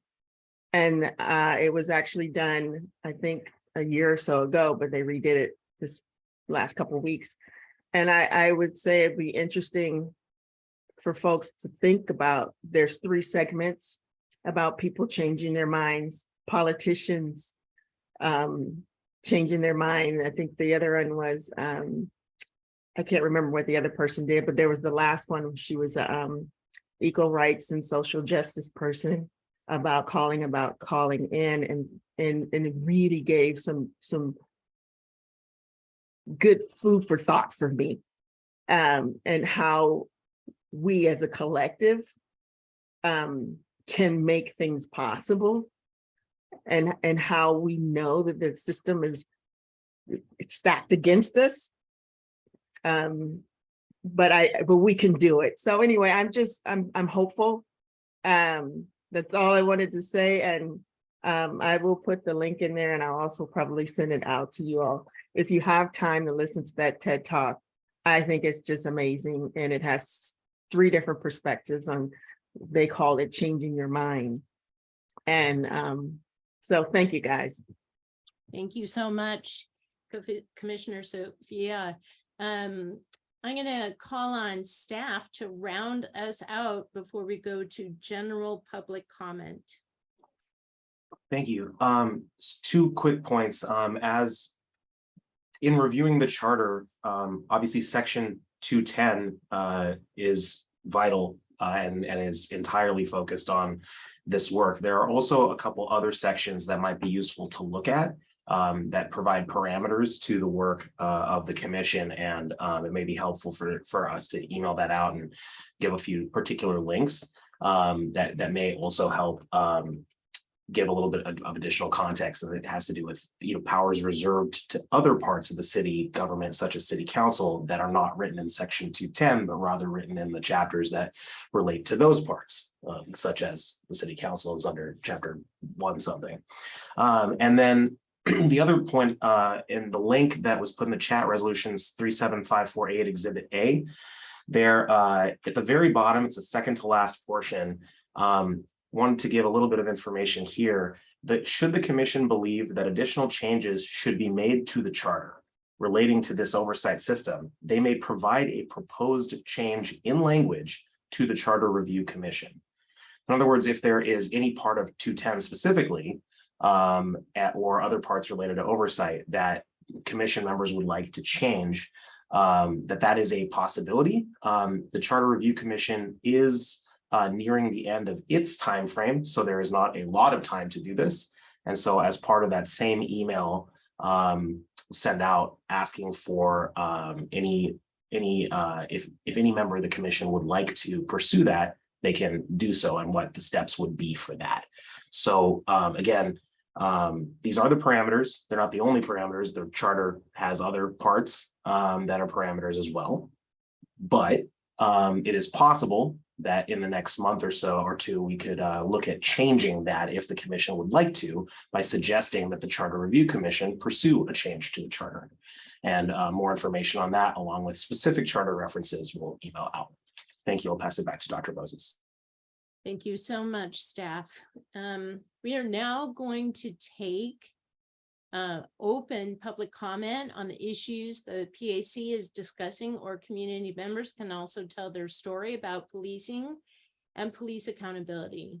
We ask members of the public to keep their comments or questions to 2 minutes in length and raise their hand in Zoom if they would like to speak.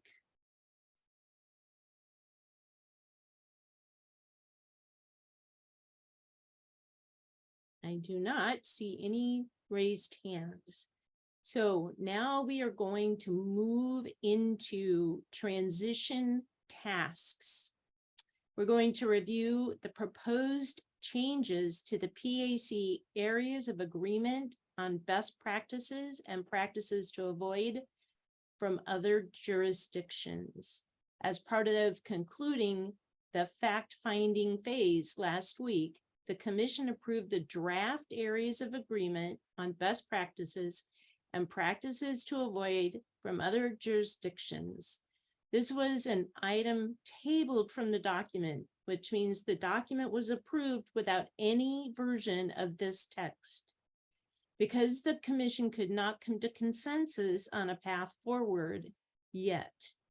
As part of that decision to table it, the commission asked and the co-chairs decided to put this item on the agenda for possible updates. Later in this agenda item, we will ask if there is consensus on approving the document as updated. Prior to that, though, there will be an opportunity to discuss the proposed changes, of which there are 3. Would staff like to describe the proposed changes? We'll start with discussing it in a moment. Yes, thank you. Sharing the screen here. So this document is it's one of the fact-finding phase documents, areas of agreement on best practices and practice to avoid from other jurisdictions.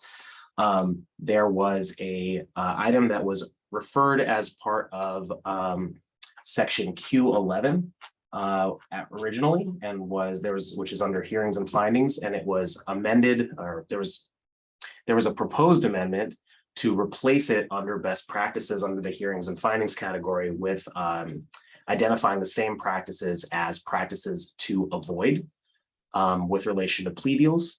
And that was the item that was tabled. We asked in email as part of the review of this document if there were any proposed changes. There were 3 proposals made, 2 of which related to that and 1 of which related to a different portion of the document. We'll run through these just top to bottom here. And apologies in advance for scrolling around a little bit quickly here. So the first proposed change is to the introductory sentence. There is a proposed change from the research committee of the Police Accountability Commission presents these possible best practices to the full commission for consideration, and to the Police Accountability Commission agrees that these are possible best practices for consideration. That all the same words are there other than removing the research subcommittee of to say that this is a document of the Police Accountability Commission. We can talk about that more when we get back to discussing it. And that one is separate. And then under Q11, again, apologies for the quick scrolling here. The text that was showing on the screen was not approved by the commission is the highlighted, and there is a proposed new version of that, which is shown here. To expedite the process, officers can admit to misconduct and accept the proposed discipline. To prevent abuse of this provision, guidelines allow the board to investigate the incident when appropriate. And then there's an example from New York and a possible counter example from San Diego County. This is part of the same conversation that also includes the proposed addition of practice to avoid number 7. Again, the highlighted text is what was shown on screen, but not approved by the full commission last week on Thursday, October 20th.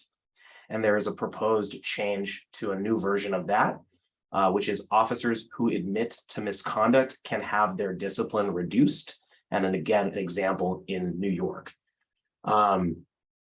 This and the one immediately preceding it are part of the same conversation. However, there was a discussion last week towards the end of the meeting about the possibility of having the text citing these 2 examples be in both the best practices as well as the practices to avoid sections of the document. In particular, if there were 2 different attributes of these practices that were worth highlighting as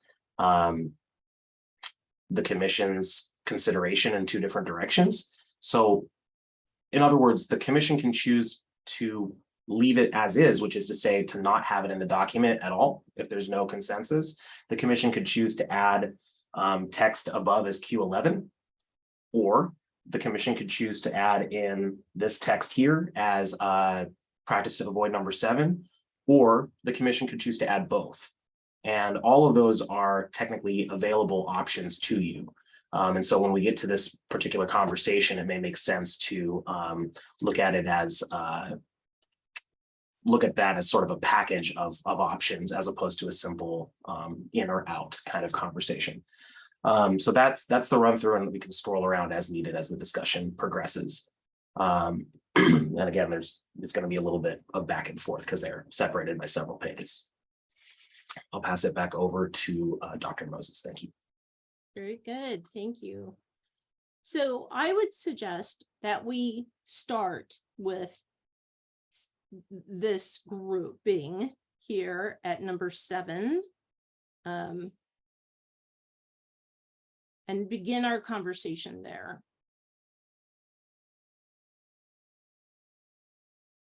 And with Q11. And I would like people to raise their hand about what their thoughts are. And I guess we need to compare the verbiage that was not accepted as well as the new verbiage that is there. So staff, if you could show that, that would be great.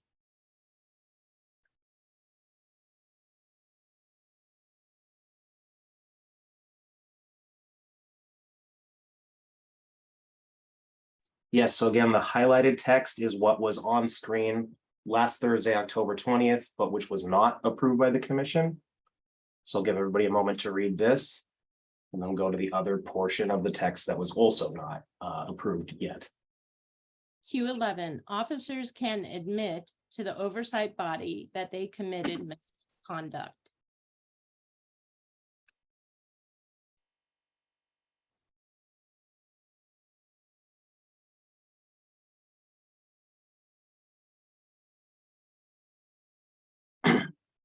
Then moving to the next section.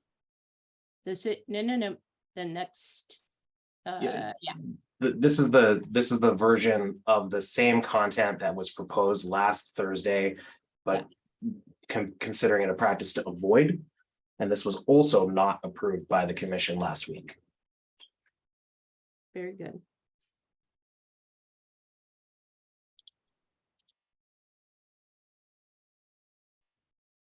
So I would like to know about the proposed language and where it should live. Right, so there are two different proposals. One is the red highlighted text here, which would be included under hearings and findings as a best practice. I'll give everyone a chance to read this one more time. Q11, to expedite the process, officers can admit to misconduct and accept the proposed discipline. To prevent abuse of this provision, guidelines allow the board to investigate the incident when appropriate. Yes, and then the other proposal is to add in to add this as a practice to avoid. Also regulated. Yep, 7s, officers who admit to misconduct can have their discipline reduced. And Commissioner Angie, you've raised your hand. Thank you so much. Thank you, Dr. Moses and staff for showing the proposed text. I personally feel very uncomfortable with having the option of plea deals be under best practices because I right now don't feel like giving officers plea deals is a best practice, and it undermines some of the criteria or success criteria that we went back to in the first place, that we established in the first phase of our work.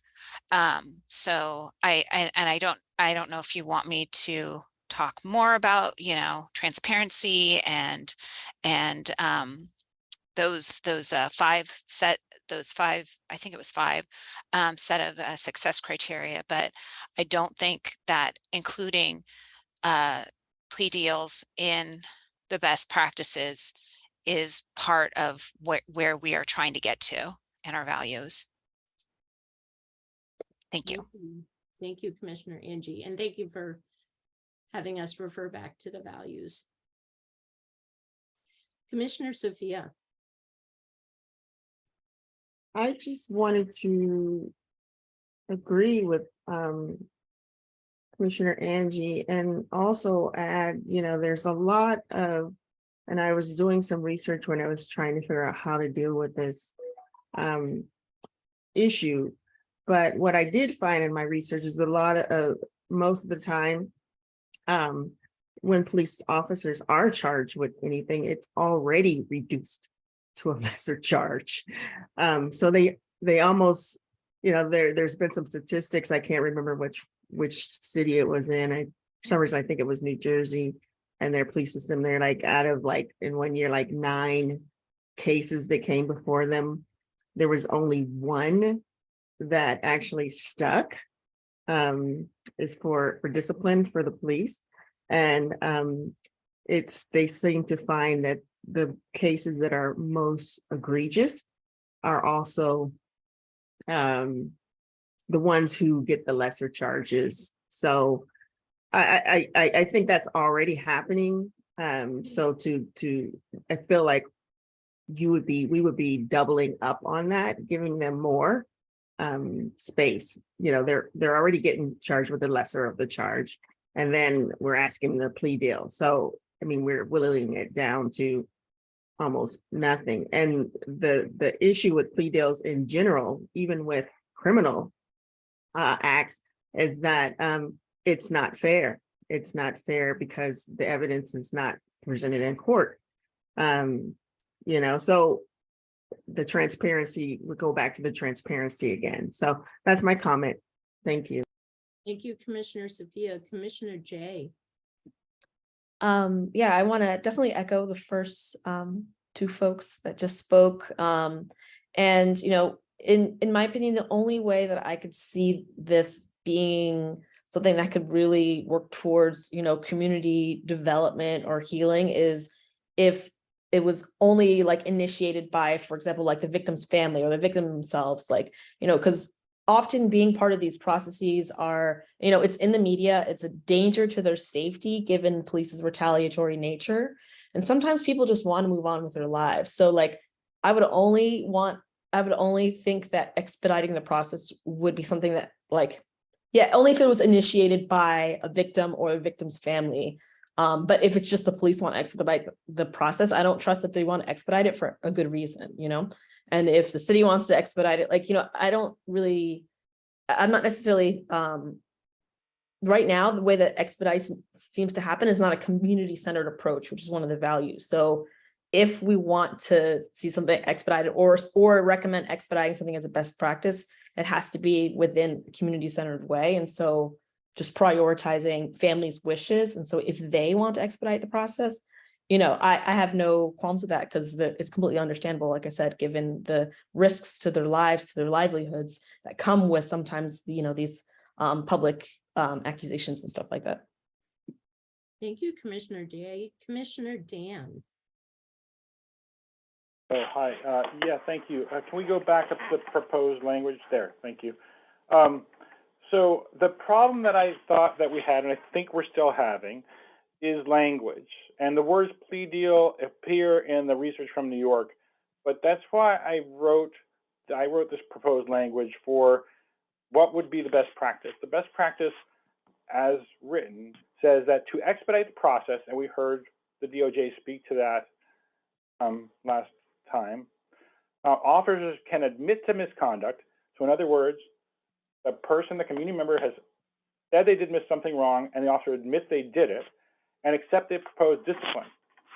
To prevent abuse of this provision, the guidelines allow the board to investigate the incident when appropriate. And so what we never read into the record when we were debating this last time is that in New York, officers can cut a plea deal. However, the police commissioner, in which case, it could be the board, we don't know. This is just what happens in New York.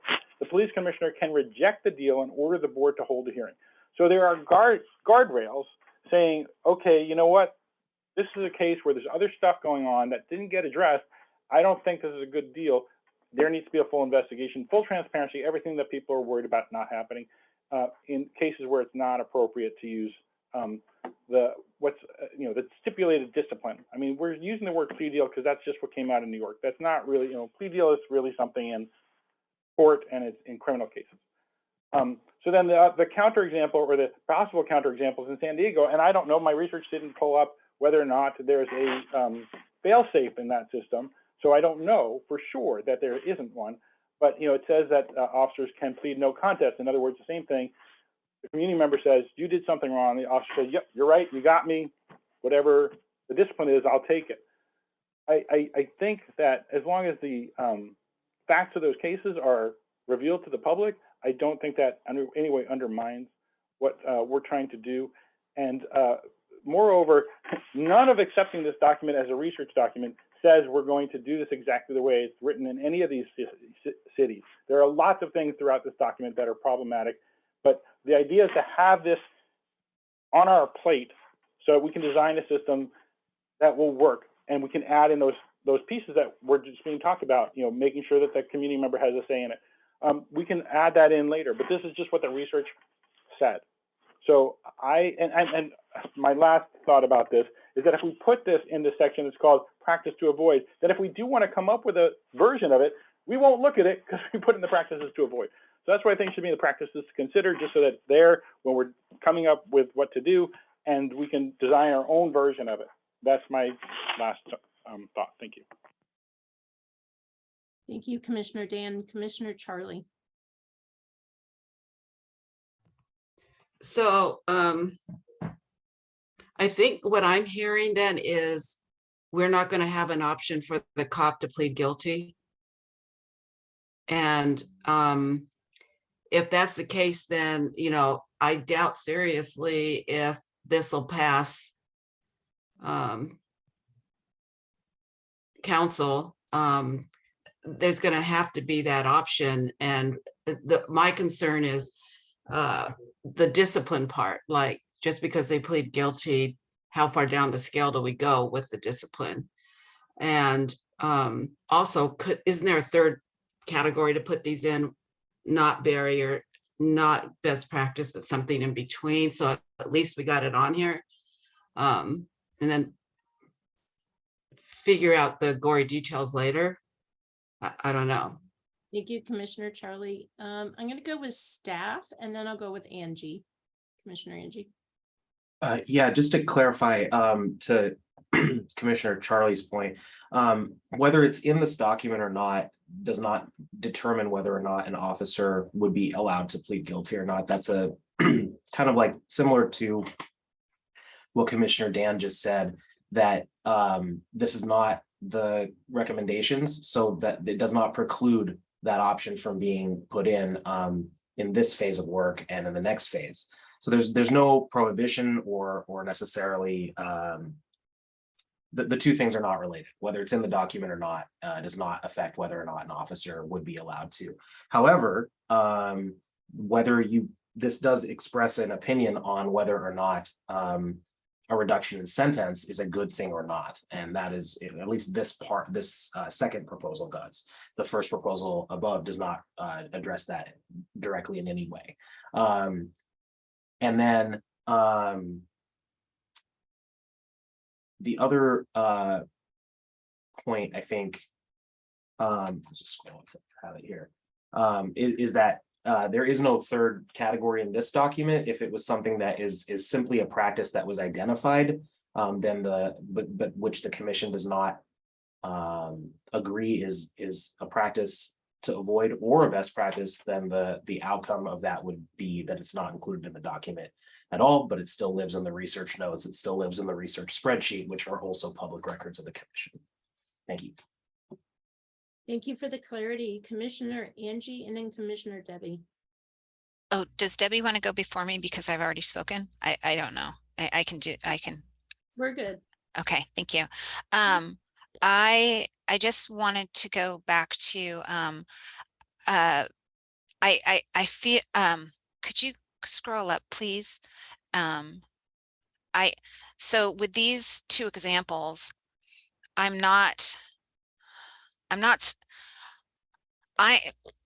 know that we are assuming, or I know that there's been research and there's transparency, or maybe, that happens in these in New York and San Diego. It's not included in this language. I am very, very worried that about transparency. That's like one of the things that that's one of the main things that I'm worried about.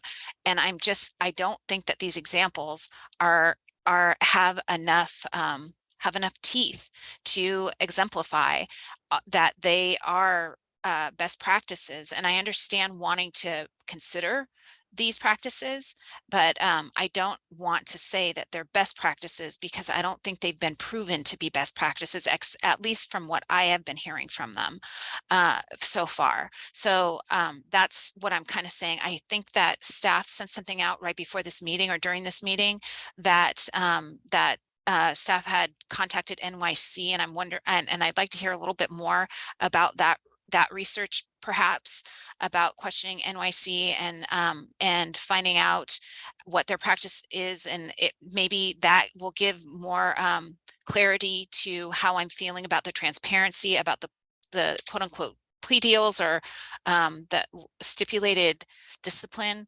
process, because I personally, I do not feel like I have enough information to say these are best practices. So thank you. Thank you, Commissioner Angie. Commissioner Debbie.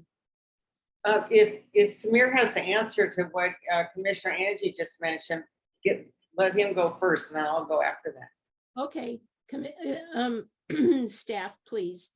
Yeah, thank you. Yes, so there were some questions. Several members reached out during the gap between last week's meeting and this week's meeting to talk about this particular item.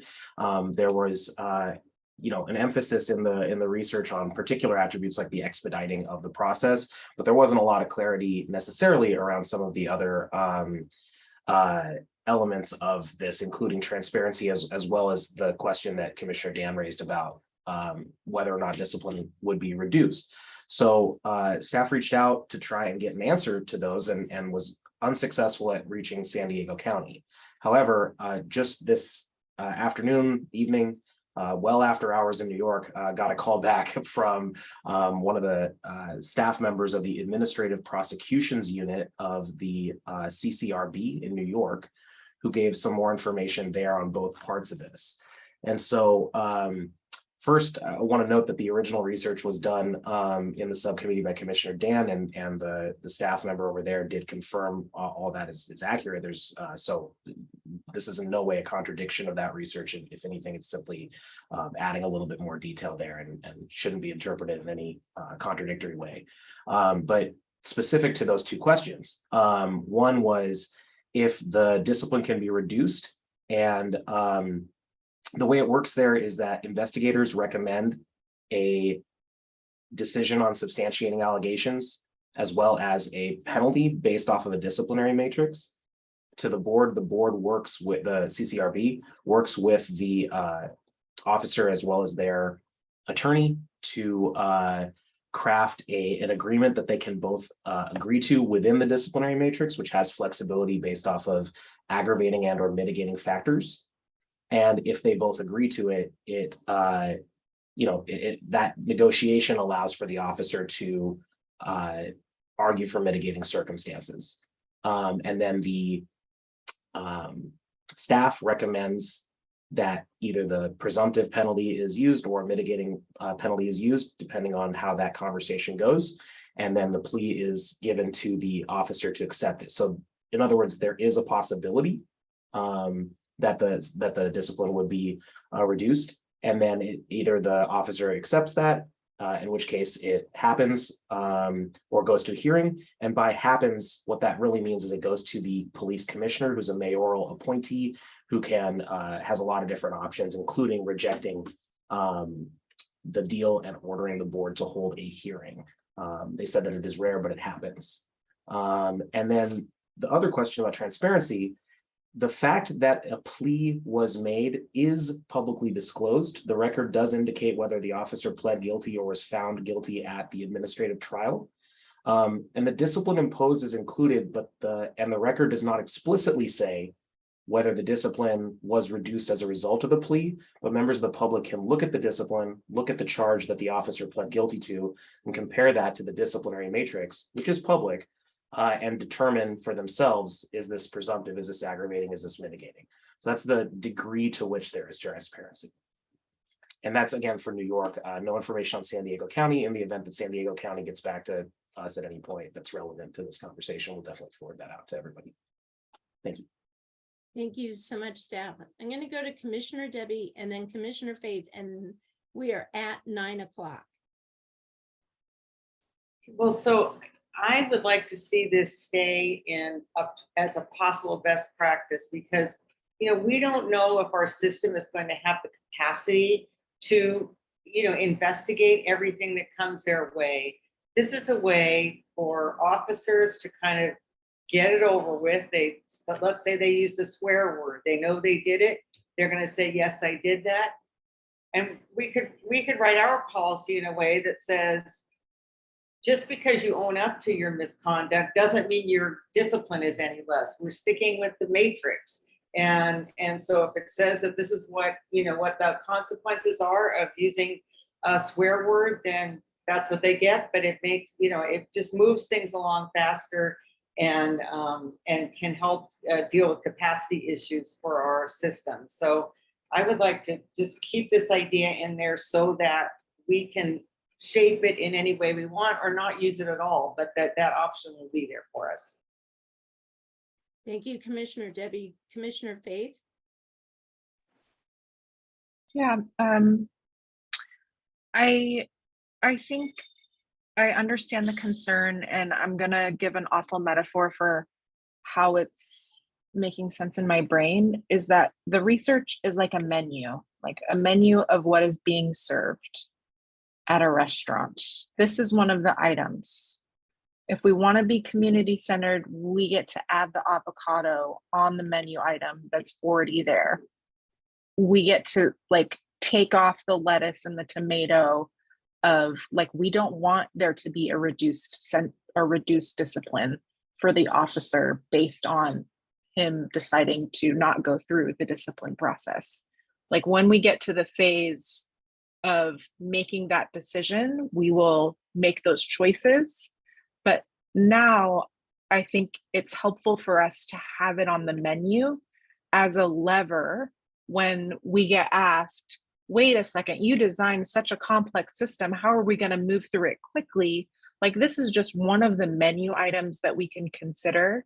So I guess I want to honor the hesitation and validate that, yeah, I agree. I don't want officers to just be like, I did it, and then get off, like have a minimal consequence.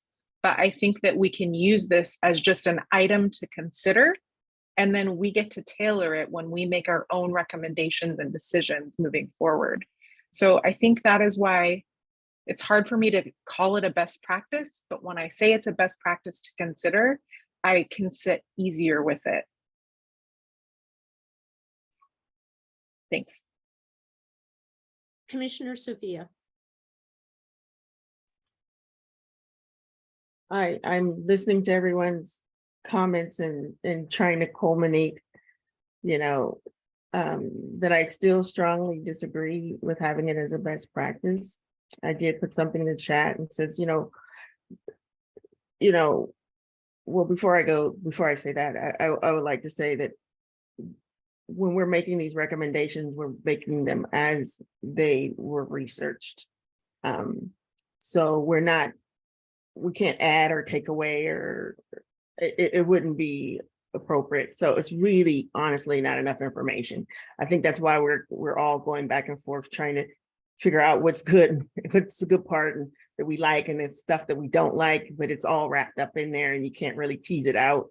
And trying to put it in two different places just makes everything more confusing because it doesn't really make much sense. Because it's like talking out of both sides of your mouth. So my whole thing is, why can't we just, it doesn't have to be in this document. I mean, we're not going to not have the opportunity to find ways to reduce workload for complaints. That's something that we're going to still have to do. We just don't have to say it in this document because this document says a lot more than that. So, if we need to find, I think we could put notes, a note, or however we put it, garden plotted or whatever we do, to make sure that when we get to this point, we can get back to this and say, now we've got to find a way that works for us and this commission or this city on how we deal with workload. Whether it's going to be, I don't know, whatever it's going to be. I don't know what it's going to be, but I think we have a lot of time to figure that out. And, you know, the way it's written, I still strongly disagree with it. I don't like it. It doesn't sit well, and that's it. Thank you. Thank you, Commissioner Sophia. Commissioner Angie? I will be brief.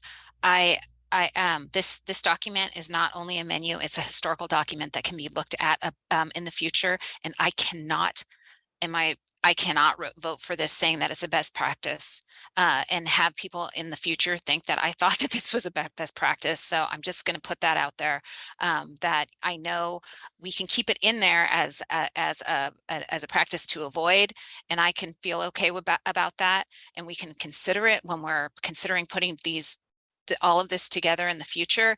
But this document is going to live for a long time, and this is what in the future, when people are talking about, or when people go back and look at what we were researching and what we were supporting, they're going to see that, and I can't vote for that. So thank you. Thank you, Commissioner Angie. Commissioner Monica, I thought I saw your hand.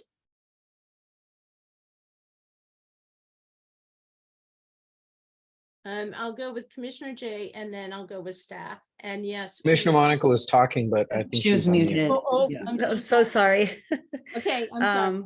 No, I had my hand raised just for a second.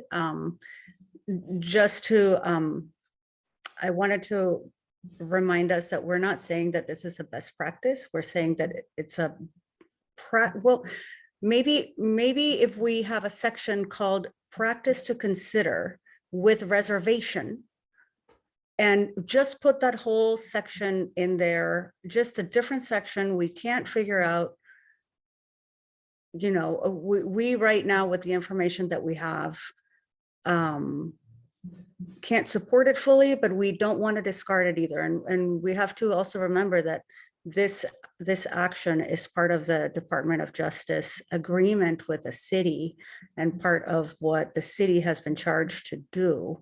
So that's my thought. Thank you, Commissioner Monica. Commissioner Jay? Yeah, Commissioner Monica just read my mind, because that's literally what I was going to suggest. And I also put something similar in the chat, because I literally just now had to Google best practice, because I was like, maybe my understanding is completely wrong, but like looking at the definition, it's being most correct or most effective. And if we're not saying this text right here, this language is that practice is most correct and most effective as is, then I don't think that we could really say that it's a best practice. It's a practice. Like, you know, like Commissioner Faye said, it's a practice to consider, but a best practice is us explicitly saying that this is the most correct or most effective according to, like, you know, the definition of it. Thank you so much. Commissioner Jay, staff.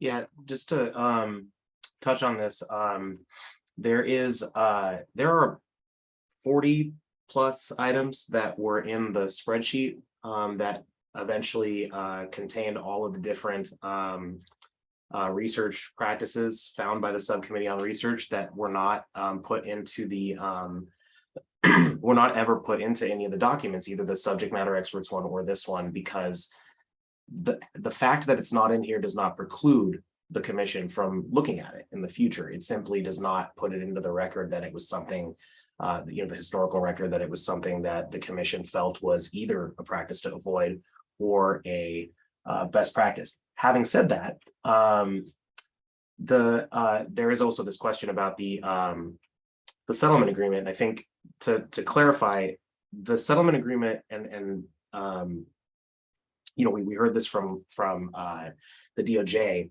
The settlement agreement refers to stipulated discipline, which does have a difference in terms of what it does. It does not stipulated discipline, and please, if someone can correct this if it's incorrect, but our working understanding has been stipulated discipline is different from a plea deal in at least one aspect, which is the ability of the sentence to be reduced. The fact that discipline is stipulated, which is to say defined in advance, prevents that there be a sort of benefit to of reduction of discipline in terms of the outcome. And so that is a difference that exists. And I would want to make sure that that it's clear that plea deals are not part of the settlement agreement. And also the language around plea deals is no longer part of the proposed change to the best practice, but it is also specifically the portion of the practice that is being referred to as negative in the practice to avoid language. So it's which is again why it is possible for the commission to put it in both places or neither place.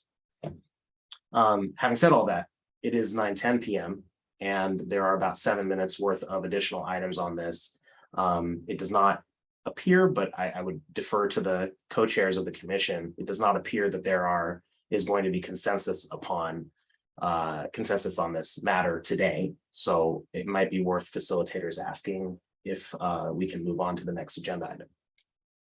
Yes, I'd like to ask the co-chairs if we can move on to the next agenda item.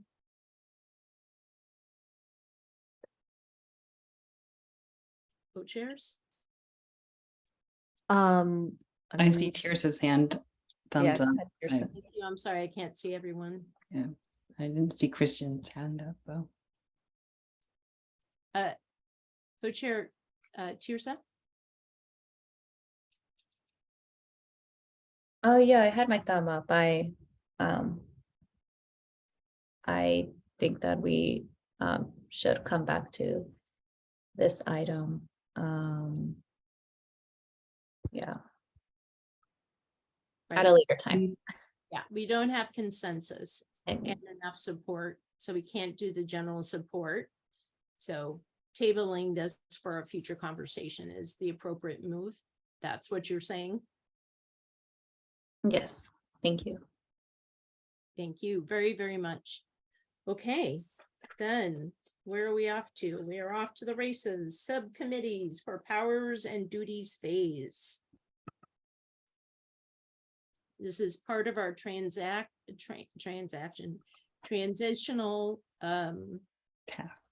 tasks. Thank you very much. Minimum. Yeah, I have lost the power of my words. I would now like to pass it to the co-chairs and the staff to describe the powers and duties phase that subcommittees will be doing and the next steps.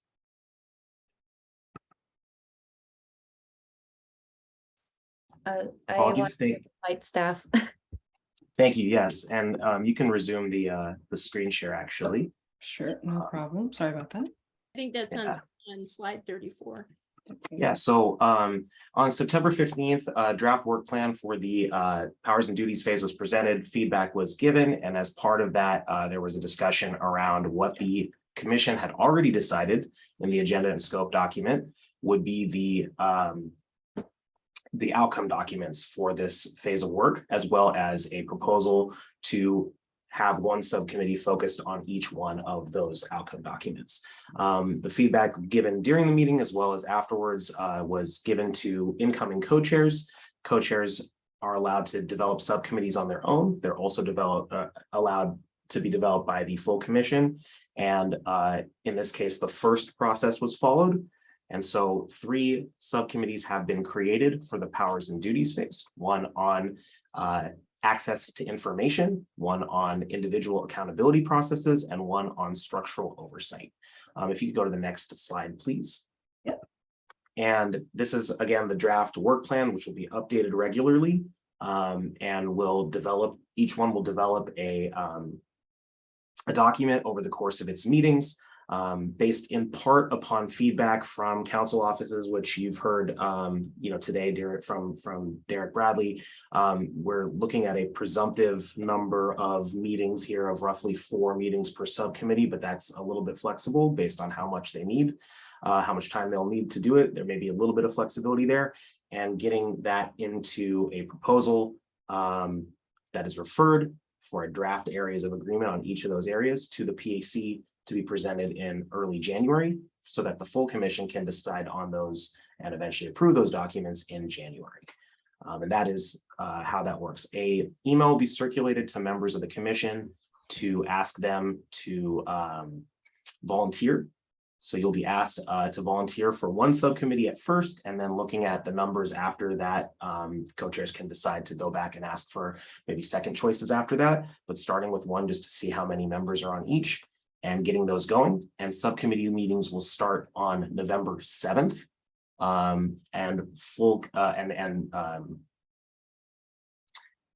The full commission approves subcommittee co-chairs, and that process will start at the November 10th meeting. So that's the timeline for this. And if you go to the next slide, please, I believe that's the last one. Yeah, so these are the next steps. Just said all of those, so don't need to repeat it. Thank you very much. Thank you so much, staff. Commissioner Dan.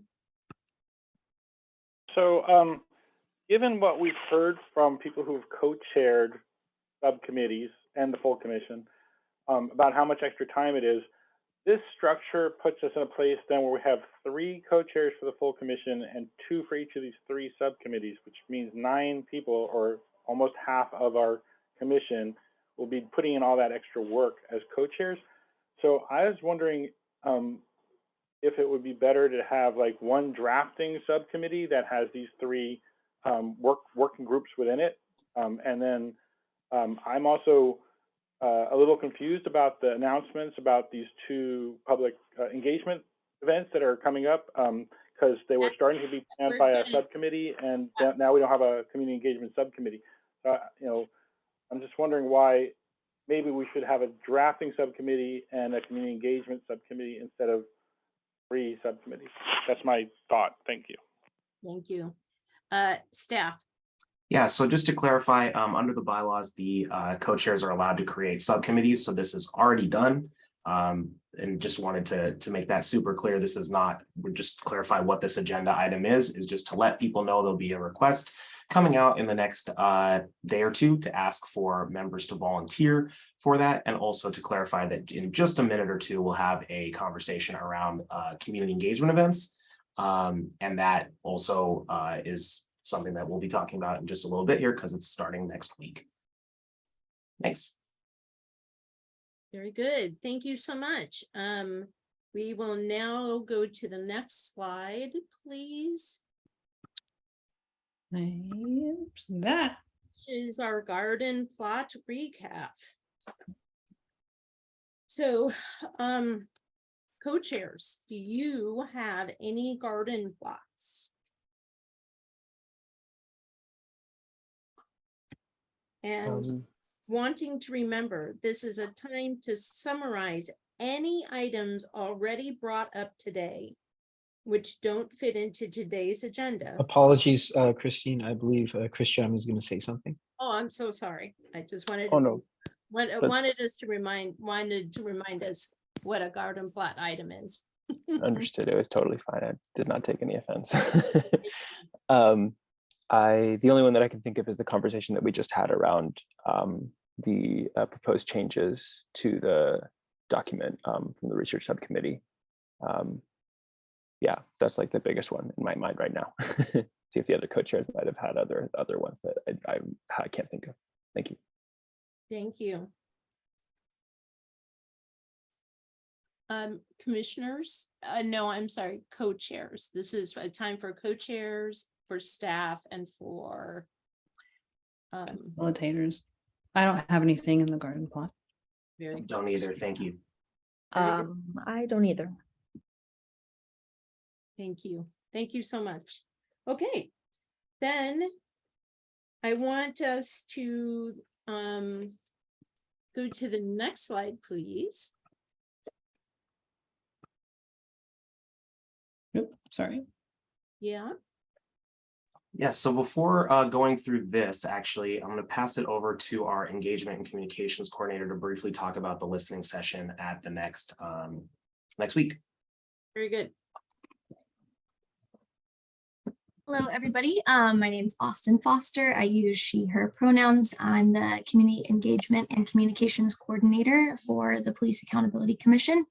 It's good to see all of your faces. So we will be having our first listening session for the community engagement team that we are moving forward. So that is super exciting. It's going to be next Thursday, a week from today. It's going to be all virtual this time. Helps with logistics a little bit to do virtual, hoping to do an in-person listening session later in November. But we will be doing this virtual listening session November 3rd from 6:30 to 8:30 p.m. So I'll be sending out some emails possibly tomorrow, and please forward those to your community members, neighbors, friends, families, people that you know who have that, direct experience, and that we want to try and get some more people in here for public comment and making sure that we can hear those voices. So if anybody is watching who would like to come talk, please shoot us an email. It's going to be policeaccountability@portlandoregon.gov. So thanks. Thank you so much, Austin. So appreciate that. Commissioner Charlie. Did somebody want to go first? Ms. Samir did. I was just going to talk about that other slide. I didn't see your hand. Apologies. Yeah, just real quick. So I'm confused. I thought I was on the community chair, community engagement chair. Am I not anymore, or how is that?